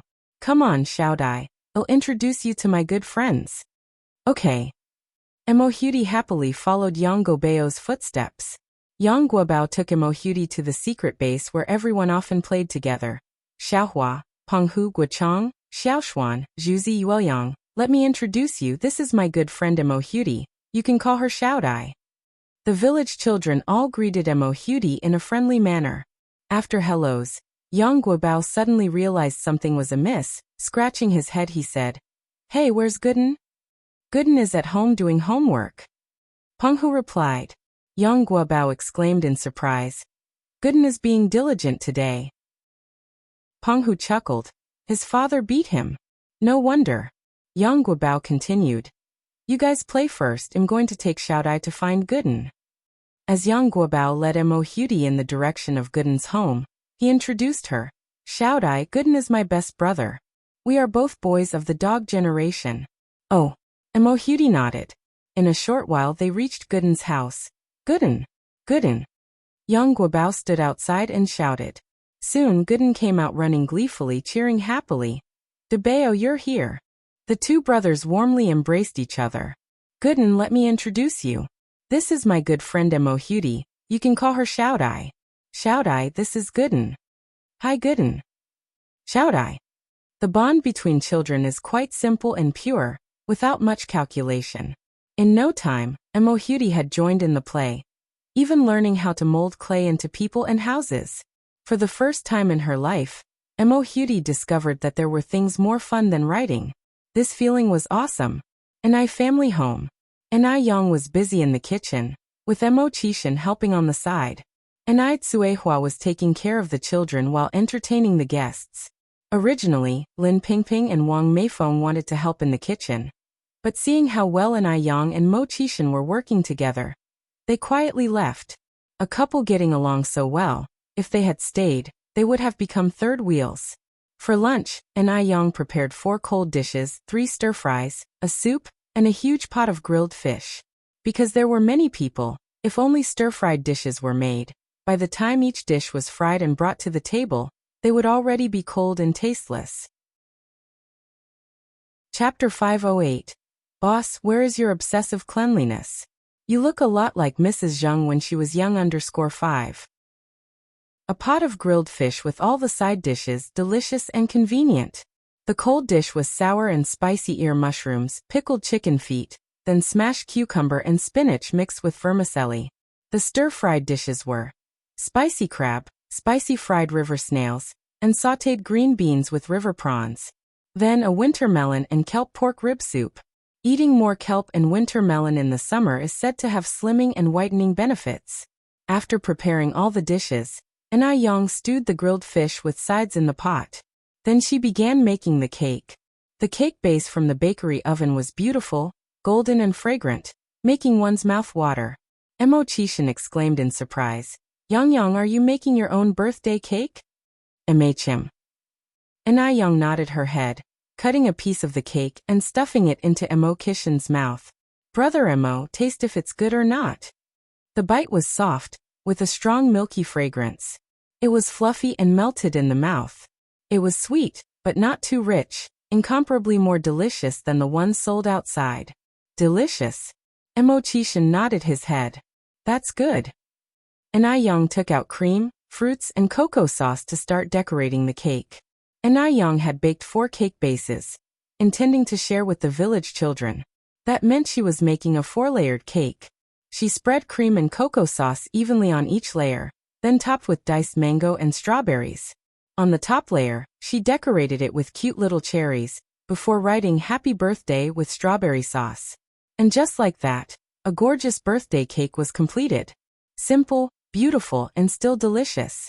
After making the cake, she put it in the kitchen, planning to have it after lunch, and then blow the candles on the cake.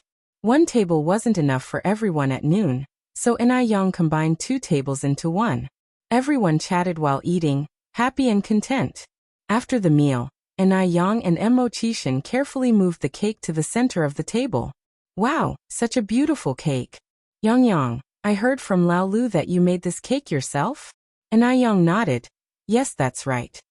Yang, you are simply capable of everything. Lin Pingping exclaimed. Before meeting I Yang, Lin Pingping never knew a girl could be so strong.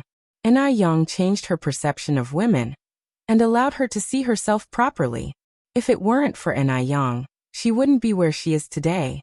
I Yang smiled and replied, Sister Pingping, it's just a cake. It isn't as exaggerated as you're saying. Old Mrs. Mo looked at I Yang, love overflowing in her eyes. How could such a good girl fall into her dog son's hands? She was somewhat reluctant to let I Yang marry Mo Chishan. Because little I Yin was so young, everyone helped to blow out the candles in the end. When the cake was being cut, I Yang purposely asked Yang Guobao to bring the other children from the village over. In an era like this, a cake is a rare delicacy.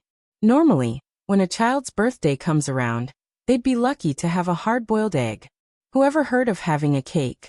Some children were seeing cake for the first time. When each child received a piece of cake, they were all very happy and thanked I Yang politely. The fondness in the children's eyes for I Yang was not feigned. Old Mr. and Mrs. Mo were very surprised. They never thought that I Yang could be so popular in the village, and so loving. Though there were many people, thankfully the cake was big enough for everyone to get a large slice. Old Mrs. Mo chuckled. This is my first time tasting such a delicious cake. This comment wasn't about complimenting I Yang.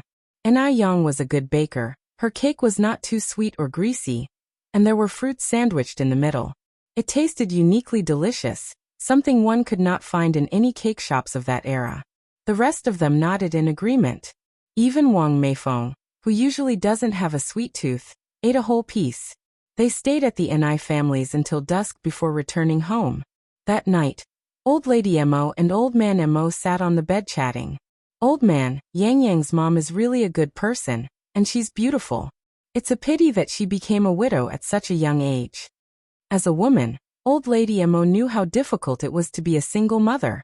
Old Man Mo put down his newspaper. You want to play matchmaker again? Old Lady Mo laughed. You guessed it right. What do you think of De Hui?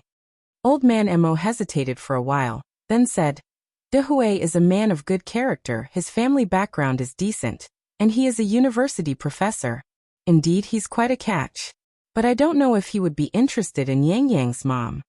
After all, Shangguan De Hui's qualifications were clear for all to see. And being from a wealthy family, Old Man Mo's concerns were not without reason. Now it was Old Lady Mo's turn to be displeased. What's this?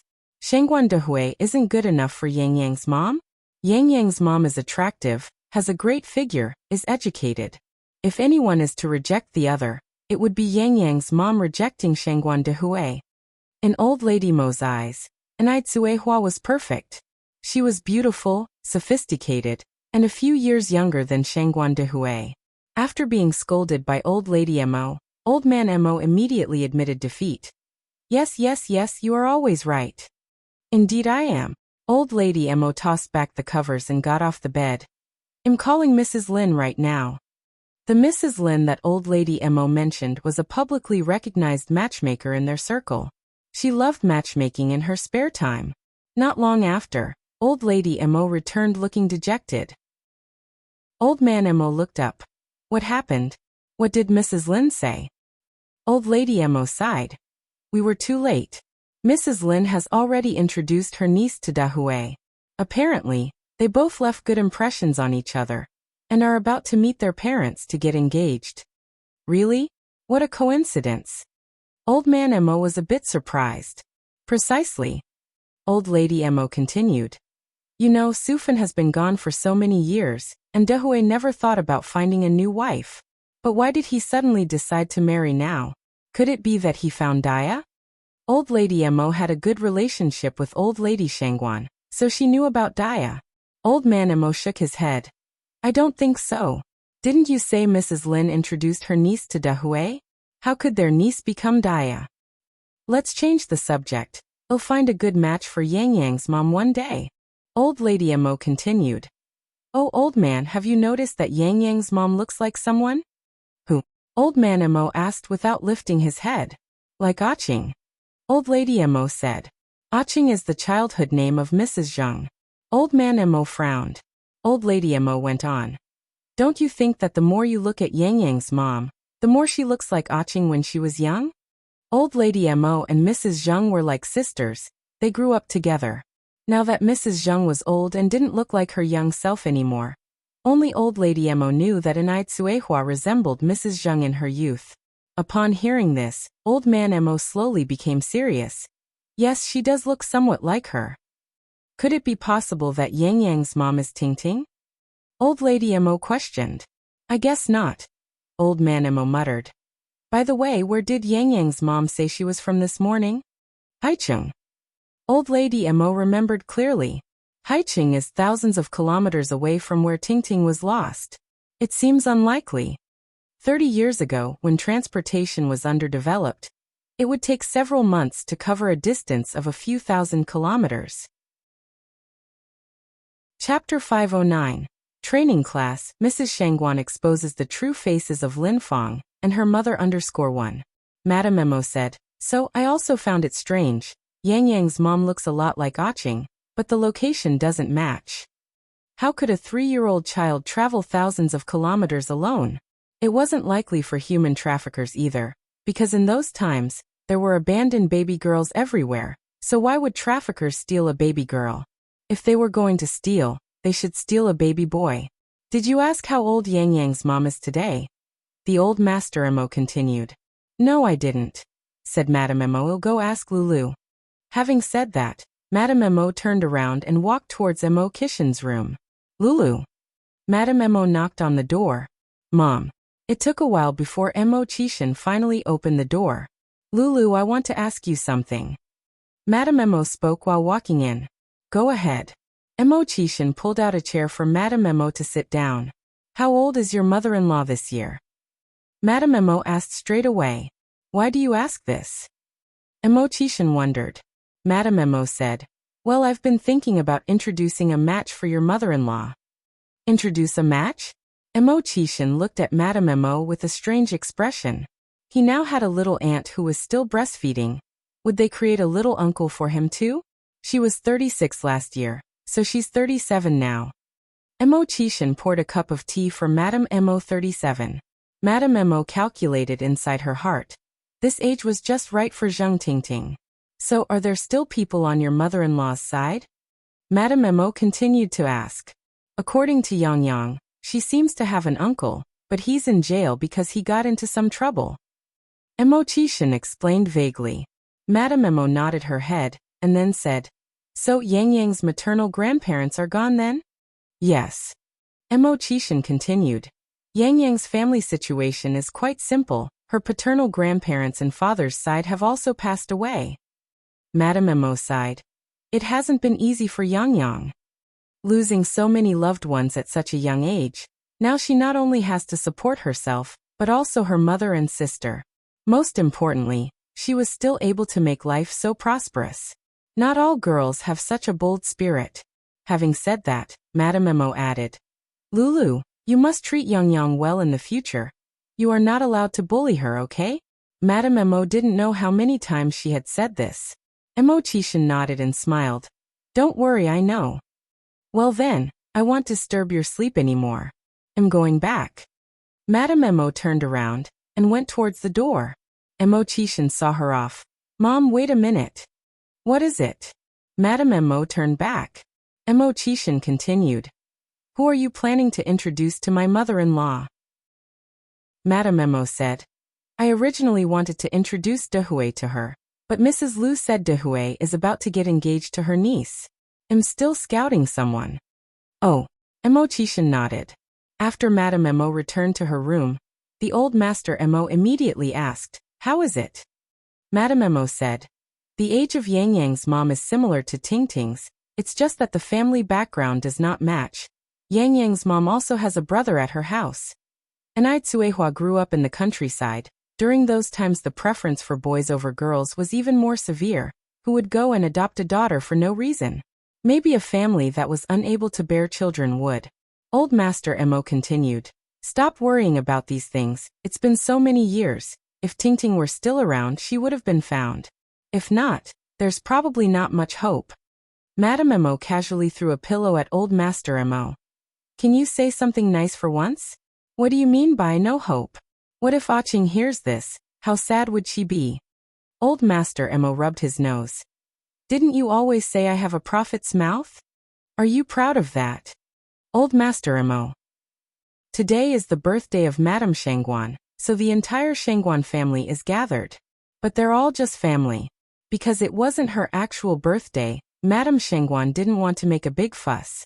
Besides Shangguan Dehui, Shangguan Su, and Shangguan Shi Shangguan Furong, her daughter, and Zhou Guojun, her son-in-law, as well as her grandchild Zhou Long and granddaughter Zhou Feng were also present. Madame Shangguan sat at the head of the table, glowing with health. In a moment, she put down her chopsticks and looked at Shangguan Dehui. Dehui, how are things going with Lin Feng? Chapter 510, Training Class. Lady Shangguan exposes the true faces of Lin Feng, and her mother _2. That's fine. Shangguan Dehui quickly put down his chopsticks. Lin Feng is the kind of woman who knows how to manage a household, and that's precisely what he's lacking, a wife. That's how their relationship stands. Since you've said it's fine, then it's good. Madame Shangguan hesitated for a moment and then continued. Dehui, you're of age now, and Lin Feng isn't a young girl anymore. When you have some free time, bring her home for all of us to meet, and let's settle the wedding date early. Mom, we can't simply settle such matters all of a sudden. Shangguan Furong jumped in. What does that woman do for a living? Is she worthy of my brother? Don't let him marry a woman with ulterior motives. Sheng Guanfeng graduated from a postgraduate program, and the Zhou family is a traditional aristocratic family. Therefore, she always carries around an air of arrogance, and particularly values equal social status in marriage. She does not want a sister-in-law unfit for public appearances. Sheng Guan, she said with a smile. Auntie, rest assured. Aunt Lin comes from an educated family, and even has a scholar among her ancestors 3 generations ago. Aunt Lin is also quite accomplished. She's currently teaching in a kindergarten. Sheng Guanfeng nodded. An educated background is good. Your father has always been an excellent student, and if he marries any woman with just a junior high school education, it would not only be unsuitable, but they also wouldn't have common topics to discuss. Besides, being a teacher is a respectable job. In 1980s China, besides workers, there were 3 other prime professions. They were doctors, teachers, and public servants. Sheng Guanfeng has a higher level of education, so she could accept cultured people more easily. Was that woman married before? Or has she always been single? Sheng Guanfeng then asked. Sheng Guan, she replied. Aunt Lin was married once before, but her husband died in a car accident a few years ago. She's been living alone ever since. She has a daughter named Changyu, who is 18 this year. Sheng Guanfeng said. It's okay if it's a girl, she's bound to get married sooner or later anyway. If it were a boy, she would have to worry about whether he will compete with Sheng Guansu for an inheritance. Does she have any other family members? Sheng Guanfeng continued. Sheng Guan, she replied. Oh yes, Aunt Lin also tends to her sick, bedridden mother-in-law. Sheng Guanfeng slightly frowned. Madame Sheng Guan chuckled and said, having a bedridden mother-in-law isn't a problem. We can just hire a caregiver when the time comes. What I value the most is Lin Fang's character. Her willingness to care for her sick mother-in-law for many years without complaint shows that she is not a bad person. Sheng Guanfeng initially had some reservations, but upon hearing Madame Sheng Guan's words, she didn't have much to argue about anymore. She turned her head toward Sheng Guandehui and asked, So big brother, when are you planning to bring her home so we can see her? On the matter of remarrying, Sheng Guandehui has always been rather passive. Upon hearing this, he replied, There's no need to rush. I'll discuss this with Xiaolin when I have the time. Aren't you off work tomorrow? Just ask Xiaolin out tomorrow, and talk to her about it. Dehui, at your age, every minute is precious. You can't delay Xiaolin. I understand. Sheng Guandehui nodded. Sheng Guanfeng stared thoughtfully at Sheng Guandehui.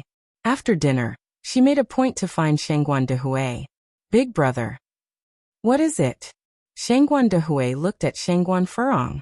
Brother, are you still thinking about Daya? Sheng Guanfeng narrowed her eyes. No. Sheng Guandehui kept a straight face. It's been so many years, I'm surprised you still remember. That incident created such a huge uproar back then. How could Sheng Guanfeng possibly forget? Sheng Guandehui almost ended up a confirmed bachelor. If it hadn't been for Madame Sheng Guan's threat, he would still be alone even now. Speaking of it, Sheng Guandehui is a man of deep affection. It's just a pity that fate can be so cruel. Big brother, you should stop thinking about her. Sheng Guanfeng continued. Daya might not even remember who you are. You're the only one pining for her all these years. In truth, Sheng Guanfeng made a lot of sense. If Daya remembered Sheng Guandehui or also liked him, they wouldn't have missed each other all these years. Besides, in Sheng Guanfeng's eyes, Daya was simply not worthy of Sheng Guandehui. After all, Daya was just a country girl. She was a servant girl back then, and is probably a rural housewife now. Her status just doesn't match the Sheng Guan family's. Chapter 511. Training Class. Mrs. Sheng Guan exposes the true faces of Lin Fang and her mother. 3. Sheng Guandehui said with a smile, You're overthinking it. Sheng Guanfeng said that Lin Fang seems to have decent qualifications, and though she may not come from a wealthy background, she's presentable. Brother, you must seize the opportunity well. Sheng Guandehui nodded. Then Sheng Guandehui continued. Brother, be honest with me. Do you still have feelings for Daya? I've long forgotten about her. Shangguan Dehui said casually. Shangguan Furong said with a smile. If you've really forgotten, then why haven't you found someone new over all these years? Shangguan Dehui was silent for a while, eventually not saying much. During this period, having nearly finished dealing with other trivial matters including those concerning Li Xianxian, and Ai Yang began to officially handle the restaurant's affairs. The renovation of the restaurant had already progressed by a third, and was expected to open around August. And Ai Yang wanted to create a different dining experience, prioritizing service first, and then the dishes. After all, in the future there is a saying, service comes first. In the service-indifferent 80s, elevating the overall service level would be a unique feature. Moreover, this time, Ai Yang was not setting up a budget restaurant, but venturing into a high-end restaurant, implementing a VIP membership system with no branches, just this one exclusive establishment. After all, scarcity breeds value. To elevate the overall service consciousness, there must be a distinctive corporate culture and a custom-made customer-first service manual. Having considered this early on, whenever Ai Yang had some free time, she would be found hunched over the table, drawing and writing. Indeed, what she was creating was this material. Ai Yang indeed had the advantage of experiences from her past life. As long as the marketing strategy remained unchanged, the rest was relatively simple. Early in the morning, Ai Yang had posted recruitment notices on the bulletin board next to the restaurant. Just as she finished posting, people began to gather around. The general manager's salary is 120 yuan. The deputy general manager's salary is 100 yuan. Managers get 80 yuan, while regular waiters and food runners earn 40 yuan. Even dishwashers get 40 yuan. My goodness, am I seeing things? In this era, a teacher's salary is less than 30 yuan a month, and a waiter at a state-run hotel earns just 15 yuan a month.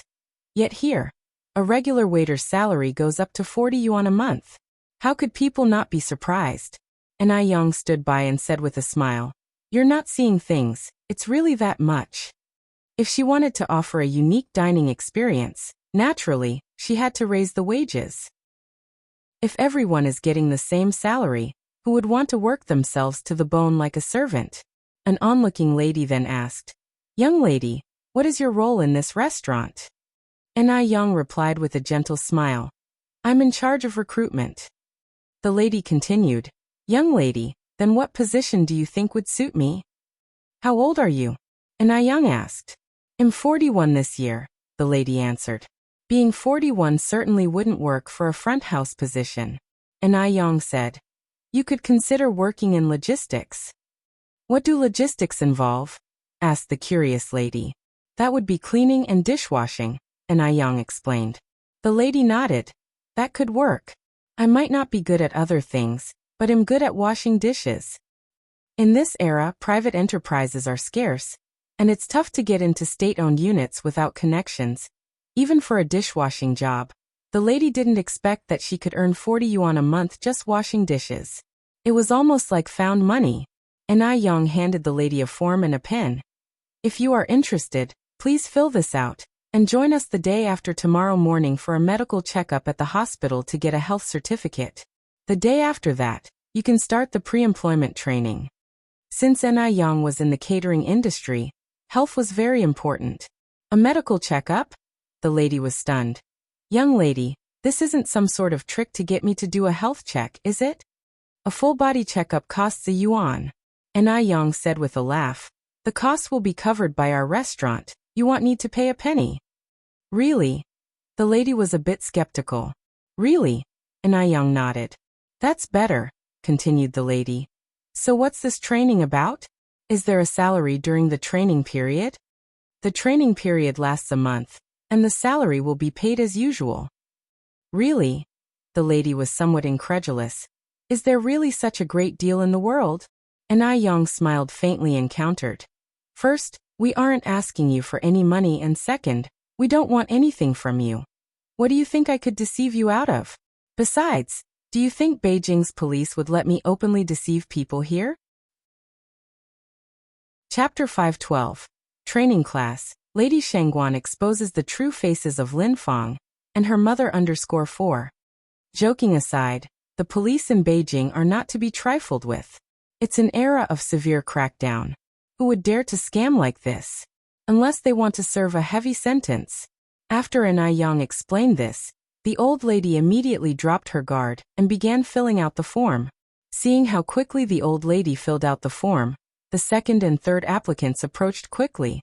They were a mix of men and women, young and old, all applying for waitering, food delivering, and logistic positions. There were no applicants for the positions of general manager, deputy manager, and manager. However, Yang was not shocked. After all, these positions required experience and a certain level of education. Also, it was only the first day of advertisement. Many people were still not aware of this opportunity. She believed there would definitely be inquiries tomorrow. In the evening, Yang took a detour to Walt Road on her way home and bought some meat, vegetables, and pastries to take along. Although they had received the 10,000 yuan from Zhang Xianjing, Zhou Tianbao had not moved from his place. He was illiterate and could only earn a living as a laborer. However, the income from this work was barely enough to feed him, so he had to save the money for Fua's future wedding. As for education, he had already given up on the hope of Fua going to school. As long as Fua could grow up safely, get married, and pass down the Zhou family line, he would be satisfied. Sister Yang. Seeing Yang, Fua ran over enthusiastically and hugged Yang. Fua, there is mud on your hands, don't dirty Sister Yang's clothes. Zhou Tianbao followed behind. Hearing this, Fua immediately let go of Yang. Yang smiled and said, It's okay, it's okay. Fua, these are presents for you and your dad. Are you happy? Yang handed the bag in her hand to Fua. Fua hesitated and did not accept it right away, because his father had told him that Sister Yang had already done a lot for them. They couldn't always be asking for more. Take it. Zhou Tianbao said, Miss you don't need to bring something every time you come. You've already helped our family a lot. Yang said, It's just a small token of appreciation, not a big deal. Please let Fua accept it. Zhou Tianbao didn't know what to say. He was really moved. Miss you are really a good person. Yang was not only a good person, but also a blessing to their family. Ever since they met Yang, his health had improved greatly, son Dalian had been found, and they had even unexpectedly received 10,000 yuan. With this 10,000 yuan, they finally had something to rely on in Beijing. Miss don't stand outside. Come inside and sit down. Fua hopped and skipped ahead to open the door for Yang. The room was no longer as dirty and messy as before. Everything inside was neatly arranged, and it looked very comfortable at first glance. Zhou Tianbao took out the best tea leaves in the house and busily prepared tea for Yang. Meanwhile, Fua took out his cherished candies. Sister Yang, have some candy. Thank you, Fua. Yang picked up a piece of candy. The candy had been stored for so long that it had stuck to its wrapper. However, Yang didn't mind. Under Zhou Fua's expectant gaze, she unwrapped the candy and put it in her mouth. Miss be careful. It's hot. Zhou Tianbao put the teacup in front of Yang. Thank you. Yang continued. By the way, Fua's dad, are you still working at the grain store? Yes, Zhou Tianbao nodded. Yang asked. How much do you earn in a month at the grain store? Zhou Tianbao answered. The grain store pays daily 3 cents a day. 3 cents a day. Although she knew that the wages of laborers were low at that time, Yang didn't expect that carrying grain, such a strenuous task, only paid 3 cents a day. That meant he only made 9 yuan a month, barely enough to get by. Have you thought about changing jobs? Yang asked. After all, Fua is growing up, and he will need to attend primary school, middle school, high school, and university. Clearly, his current wage wasn't going to be enough for that. Only the wealthy could afford preschool in this era, so Yang didn't mention it. Mentioning the issue of school, a bright light appeared in Fua's eyes. Zhou Tianbao smiled bitterly. I don't have an education and I can't read. I can't find a better job. Even the job at the grain store cost me 3 yuan to get. I've thought about it. I won't let Fua go to school anymore. I have 10,000 yuan here. When Fua grows up, I'll take him back to the countryside, buy a house, and find a wife for him. Chapter 513. Training Class. Mrs. Shengguan exposes the true faces of Lin Feng and her mother. 5. The poor have their own way of living, as do the rich. Although it is impossible to find work without an education, it is still possible to return to the hometown and farm the land. Upon hearing this, Fua's eyes gradually darkened. He does not want to grow up to be like his father, but he is powerless to change the status quo. And Yang said, "It's unacceptable not to let Fua go to school. I have a decent job here. Would you like to try?" "What job?" Zhou Tianbao asked. "Warehouse manager," and Yang replied. "What is a warehouse manager?" Zhou Tianbao asked, somewhat puzzled. And Yang explained to him what a warehouse manager was. And Yang wanted to expand the restaurant, and a warehouse manager is definitely indispensable. Although the warehouse manager may seem like a minor role, it is actually very important as it manages the vital point of a restaurant. And Yang wouldn't trust anyone else with this position, but she could do so with Zhou Tianbao without hesitation. Zhou Tianbao is grateful, and is not the same kind of person as Li Xianxian. Upon hearing this, Zhou Tianbao hesitated. "I'm afraid I can't handle it. I can't read. What if I cause trouble for Yang who trusts me so much?" Yang smiled and said, "The warehouse manager checks the goods and equipment incoming and outgoing from the warehouse, keeps records, and distributes the goods. It's enough if you can make sure the accounts are correct. You don't need to recognize too many characters. I'm not asking you to start working right away. There's still over a month of training." Zhou Tianbao was somewhat lacking in self-confidence. And Yang continued, "There will be a dedicated teacher to teach you. As long as you study hard, there will be no problem recognizing the basic characters. Adults who have fully developed brains can learn to recognize characters better than children as long as they are willing." Seeing that Zhou Tianbao was still indecisive, and Yang added, "Fua is only 6 years old. His life has infinite possibilities. For the sake of Fua, you should give it a try. For a common family, education is perhaps not the only way out, but it is the best way. Among all things, only education is the most valuable." After a long hesitation, Zhou Tianbao finally accepted.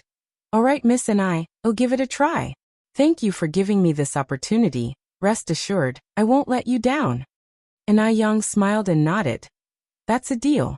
I believe in you. Come for training the day after tomorrow. The address is number 619, Jinxia Road." "All right." Zhou Tianbao nodded. After finalizing this matter, Yang intended to say goodbye. Before leaving, Fua led Yang by the hand to show her his clay creations. Fua proudly said, "Sister Yang, look, I made all these clay figures on my own." Yang looked at the clay figures, falling into an unexplained silence. After a while, she looked down at Fua and asked, "Fua, what's your full name?" Fua replied, "My full name is Zhou Fua." Zhou Fua. Yang had originally thought Fua was just a nickname, but she never expected Fua to be his real name. Zhou Fua indeed. The later famous, large-scale jewelry brand that spread across the north and south was called Zhou Fua. Looking at how Fua was making clay figures, Yang was almost certain that Fua was the future founder of Zhou Fua Jewelry. The future jeweler and magnate was different, even in the way he played with clay. Yang continued, "Fua, could you tell me what these figures you've made are?" Yang didn't expect to meet a future jeweler or magnate. The feeling was quite mystical. Fua said, "This is a ring, this is a bracelet, this is a gem necklace. Sister Yang, when I grow up, I will definitely buy these things and give them to you." Yang was surprised and said, "Really? Really?" Fua nodded seriously. Not only these things, but he also wanted to give Sister Yang all the best things in the world. Yang smiled and said, "Then I should thank you in advance." Fua said shyly, "You're welcome." The next day, Yang continued to recruit in front of the restaurant. As she predicted, the number of people who came to interview for the positions of general manager, deputy general manager, and manager increased on this day. After all, the salaries that she offered were relatively high. Under the attractive salaries, all positions were filled by the afternoon of the very same day. With the addition of the front of the house, the kitchen, logistics, and the managers, a total of 150 people were recruited. The restaurant has 3 floors in total, covering an area close to 2,000 square meters. It really wasn't too many to have 150 employees. Chapter 5:14. Training Class. Mrs. Shangguan exposes the true faces of Lin Fong and her mother. 6. It's still in the development phase now. It's fine to keep recruiting if it gets too busy later on. The next morning, Yin arranged for 3 buses to take everyone to the hospital for physical examinations. There were a lot of people, so Yin didn't return home until late in the evening. Once the health certificates were issued, it was time to start training. The training for logistics and front desk waitstaff were separate. Yin rented 2 large rooms as classrooms and hired 4 instructors. All 4 instructors were foreigners. Chinese people at this time still hadn't fully embraced the concept of good customer service, therefore, she had to bring in foreign instructors. Of course, the fees for the foreign instructors weren't cheap. But Yin didn't care about the cost. She was determined to make the restaurant successful and didn't begrudge spending money. Before training began, Yin gave a speech about her company culture and customer-first philosophy. These foreign instructors had been educated with the latest teaching methods, so they understood immediately what Yin meant. One foreign instructor gave Yin a thumbs up. "Miss you are truly amazing. Who would think about putting customers first at this time?" Even in Western countries, it was not a given to truly put customers first. Although this girl didn't look very old, her potential was enormous. China is becoming more and more powerful. "Thank you." Yin smiled faintly. Yin sat in on 2 classes to ensure the instructors were teaching correctly. Before she left with peace of mind, Yin went to the noodle restaurant.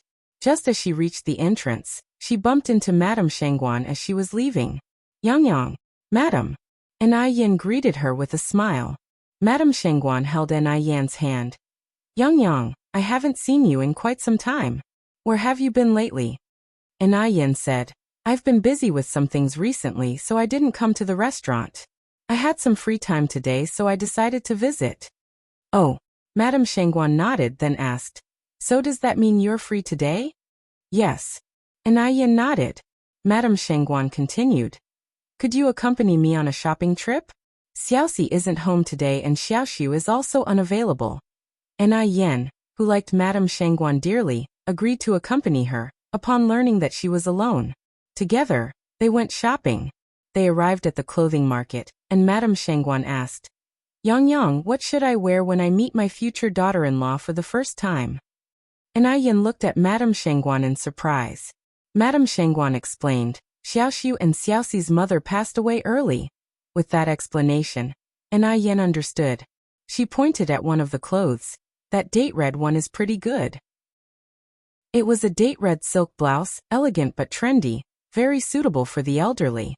Madame Shangguan's eyes lit up, and she nodded in agreement. "This one is indeed good. Let me help you get it." The clothing market was big, and there were many customers. The sales assistants could not provide one-on-one service, so Yin decided to do it herself. Just as she grabbed the blouse, it was forcefully snatched away by another hand. "Mom, look how nice this blouse is." Yin looked up slightly, saying calmly, "I saw this blouse first." "You saw it first? Then why is it in my hand now? Besides, can someone like you, a self-employed person who couldn't make it onto stage, afford such clothes?" Changyu scoffed, her face full of mockery. Yin had no impression of Changyu, but Changyu's impression of Yin was deeply ingrained. This disgraceful self-employed person. She took the title of class beauty on her first day in their class. Changyu despised her to the bone. Finally, having found a rare chance, Changyu was eager to humiliate Yin. Madame Shangguan furrowed her brow. "What's the matter with the way you talk, young lady? So, I can't even mention the word self-employed?" Changyu countered. "Xiaoyi." Lin Fong pulled at Changyu's sleeve. The people who came to this clothing store were either rich or noble. Lin Fong was not brainless. She was about to marry into a wealthy family.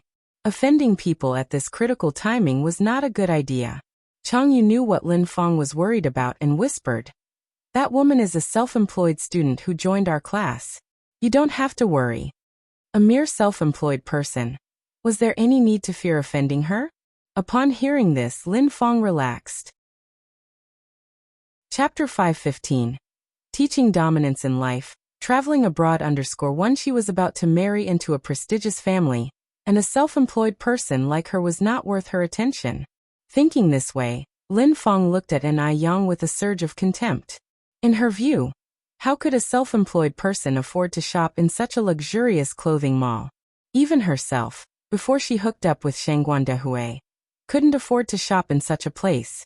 She was there to pick out a piece of clothing for Shangguan old madam. After all, she would be meeting her future mother-in-law for the first time, so naturally, she needed to impress her. Moreover, the dress Chang Yu was holding was indeed quite nice, stylish and not at all old-fashioned, and it was made of real silk. It was bound to please Shangguan old madam. Lin Fong sneered sarcastically. Xiaoye, why are you wasting your words on someone like her? Aren't you afraid of lowering your own status? Her daughter was about to become a young miss of a wealthy family. How could she afford to get entangled with a self-employed person?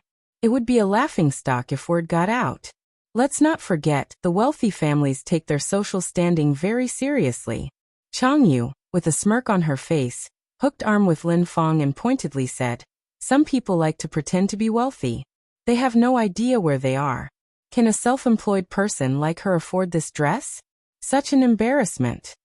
A silk top that costs over 300 yuan. If it wasn't for the sake of showing respect to Shangguan old madam, they themselves wouldn't be willing to buy it, considering the clothes Lin Fong bought for herself only cost just over 100 yuan. During her relationship with Shangguan Dehui, Lin Fong had almost spent all her savings from over the years, including the compensation money she received after her husband's death. But these were all temporary. Once Lin Fong marries into the Shangguan family, she would become a rich lady. Then how much money would she have? The more Chang Yu thought about it, the more smug she felt. She acted as if she had already become a young wealthy miss. Shangguan old madam's face darkened. Shangguan old madam, who had been indulged all these years, was used to being treated with respect. When had she ever been treated with such disrespect? She had never seen such disrespectful and uneducated people. She wondered how they were brought up in their homes. Apologize. You must apologize to us now. Lin Fong looked at Shangguan old madam and sneered. Apologize? Why should we apologize to you? Since when was it forbidden to call a spade a spade? If anyone should be apologizing, it's you. Do you know how much time you've wasted by entangling with us? Time is money, and our valuable time can't be made up with a mere apology. Lin Fong played her victim card impeccably. Chang Yu placed her hands on her hips and threatened, apologize. If you don't apologize to us today, I'll make you regret it. With the Shangguan family's influence in Beijing, it would be easy to deal with these two people. Just earlier, Shangguan old madam thought these two mother and daughter were rude, but now she felt they were shamelessly disgraceful. They were utterly shameless. Shangguan old madam was trembling with anger.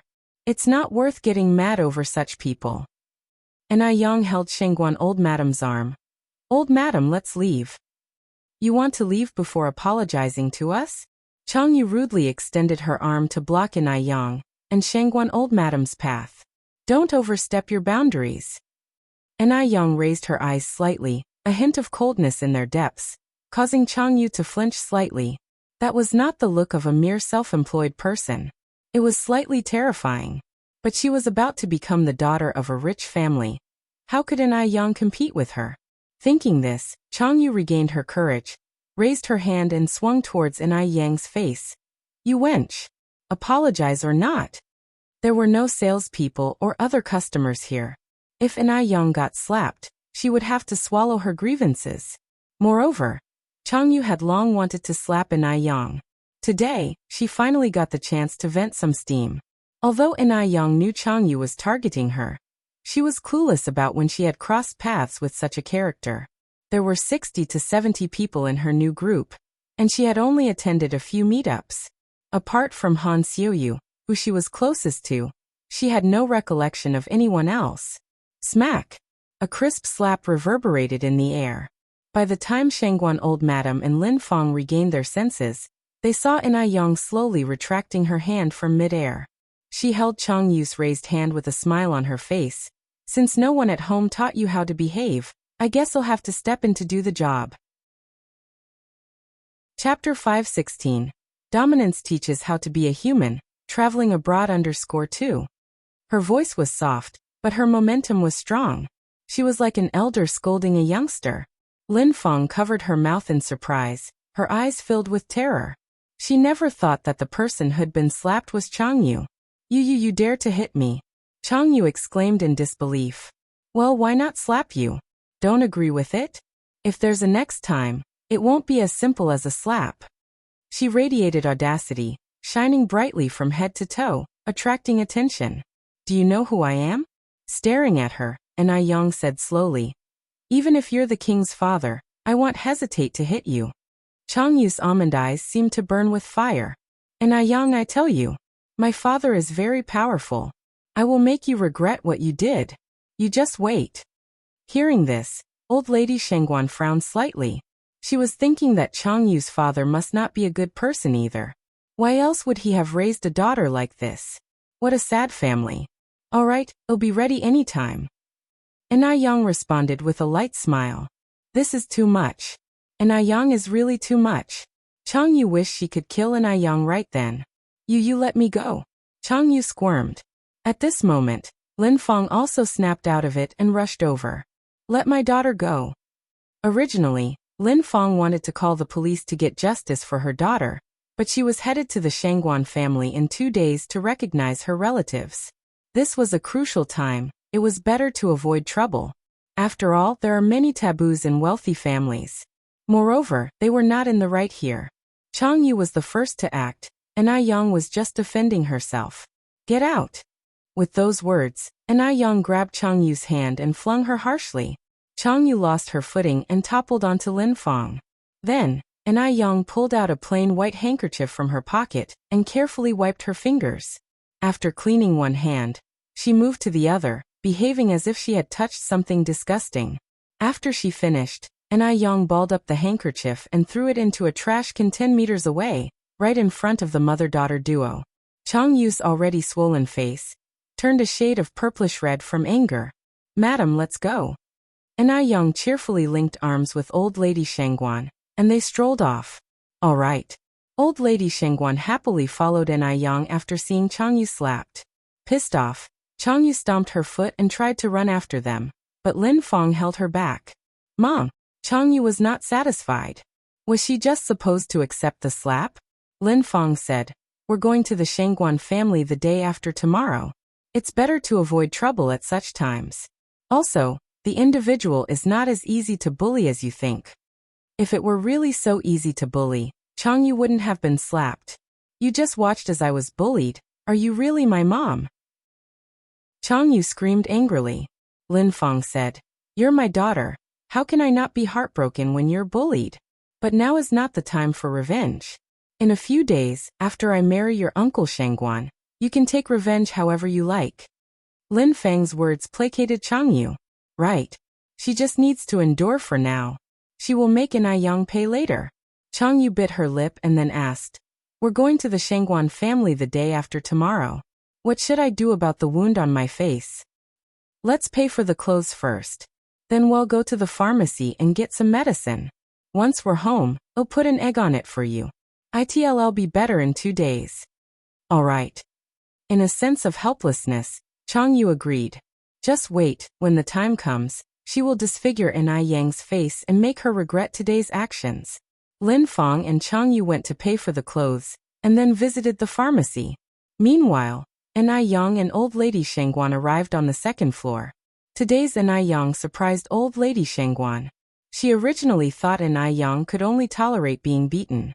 Who would have thought that Yang would win so beautifully? Impressive.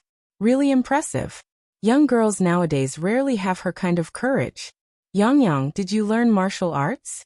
Old lady Shangguan asked. In her previous life, Yang did learn martial arts. After all, she was a rich lady. How could she not have some self-defense skills? Plus, after being reborn and saving a high-ranking official, Her strength had increased.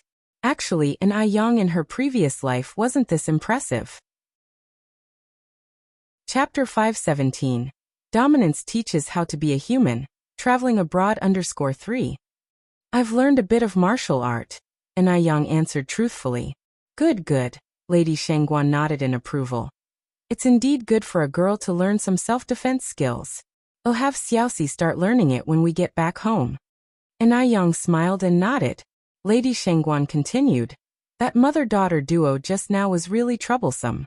Anyone who marries such a girl would be bringing misfortune upon his family. Indeed quite troublesome, an Yang added. I had a feeling that girl was targeting me, but I've never even met her before. It's really strange. I think they did it on purpose. Snobbish bitches. Just because they have a bit of money, they start acting as if they're from the high and mighty. Lady Shangguan's impression of Lin Feng and Chang Yu couldn't have been worse. After all, it was the first time in her life that she had come across such outrageous people. The dress from before is available here too. Do you want to buy it? An Yang pointed to an identical dress. No need. Who would want to wear the same clothing as those types of people? Yang, let's choose something different. All right. An Yang nodded slightly. This time An Yang chose a noblewoman's dress for Mrs. Mo, complemented by a coordinating silk scarf. It must be stated, An Yang had a discerning eye. After Mrs. Mo put on this dress, she looked several years younger, her elegance radiating. Yang, is it pretty? Lady Shangguan twirled around like a child. Yes, like an elderly empress dowager.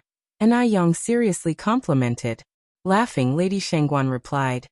You're always making up stories to indulge me. I'm telling the truth. Lady Shangguan happily went to pay the bill. Just as Lin Feng and Chang Yu got home, a distinguished guest arrived. This person was Lin Hohat, Lin Feng's aunt. Since she married well at an early age, she was now considered a semi-high society member, and everyone called her Auntie Lin. Why only a semi-high society member? Because her husband's financial standing pale in comparison to half of the other high society members, and that is why she's so keen on playing matchmaker. Once a match is made, their family gains the support of 2 more dependable families. Fortunately, the high society do lack this profession. Real high society ladies would not be willing to stoop to playing matchmaker and being subjected to others' orders. Auntie's here. Lin Feng courteously welcomed Auntie Lin into the house. Even the usually arrogant and domineering Chang Yu greeted. Hello, Auntie Grandma. Good, good. Auntie Lin nodded in satisfaction. Xiaoya is getting prettier as she grows. She'll definitely be successful in the future. A hint of complacency appeared at the corner of Chang Yu's mouth. Lin Feng said, Look at this child, she knows nothing. Hurry up and thank your Auntie Grandma. Chang Yu promptly said, Thank you, Auntie Grandma. Auntie Lin continued, But what happened to your face? Lin Feng, did you hit her? Upon hearing this, a hint of malice flickered in Chang Yu's eyes. All because of that bitch and Yang. Lin Feng nonchalantly answered. How could I hit her? She bumped into a wall by herself. Oh, Auntie Lin continued. You'll soon be going to the Shangguan family to be recognized as a relative. It's better not to have any injuries on your face. The wealthy families pay great attention to appearances. Auntie, don't worry, I'm aware of that. Looking at Chang Yu, Lin Feng continued. Hurry and pour some tea for your Auntie Grandma. All right. Lin Feng pulled out a chair. Auntie, please sit. Her chances of marrying into the Shangguan family greatly increased thanks to Auntie Lin. Without her introducing the match, where else could she have such an opportunity? At this moment, Lin Feng would happily put Auntie Lin on a pedestal and worship her like a bodhisattva. Because her mother-in-law looked down upon her, Auntie Lin usually had to suffer in their family. Only here, with Lin Feng, could she experience what it felt like to be important. Auntie Lin laughed and said, Lin Feng, there's no need to be so courteous, we're family. Auntie, did you come over because there's something you need to tell me? Lin Feng asked. Auntie Lin nodded. Lin Feng, you're going to the Shangguan house to be recognized as a relative in 2 days. Have you prepared any gifts for Lady Shangguan? Don't worry, I've prepared everything. That's good. Auntie Lin continued. Lin Feng, The Shangguan family is not an ordinary one. After you get there, be sure to watch your behavior and speech. You have already won over Shangguan Dehui, so now all you have to do is please Lady Shangguan. Lady Shangguan, being from Jiangnan, loves sweet foods. You should use this opportunity to show off your culinary skills. You're tuning in to the Li Mei Sword of Destiny YouTube channel. We're so grateful for your support, and don't forget to subscribe to join us on this incredible journey through captivating stories. Your generosity through donations truly makes a world of difference, as it's the primary source of revenue that allows me to expand and enhance this channel for you. Thank you from the bottom of my heart for being a part of this adventure.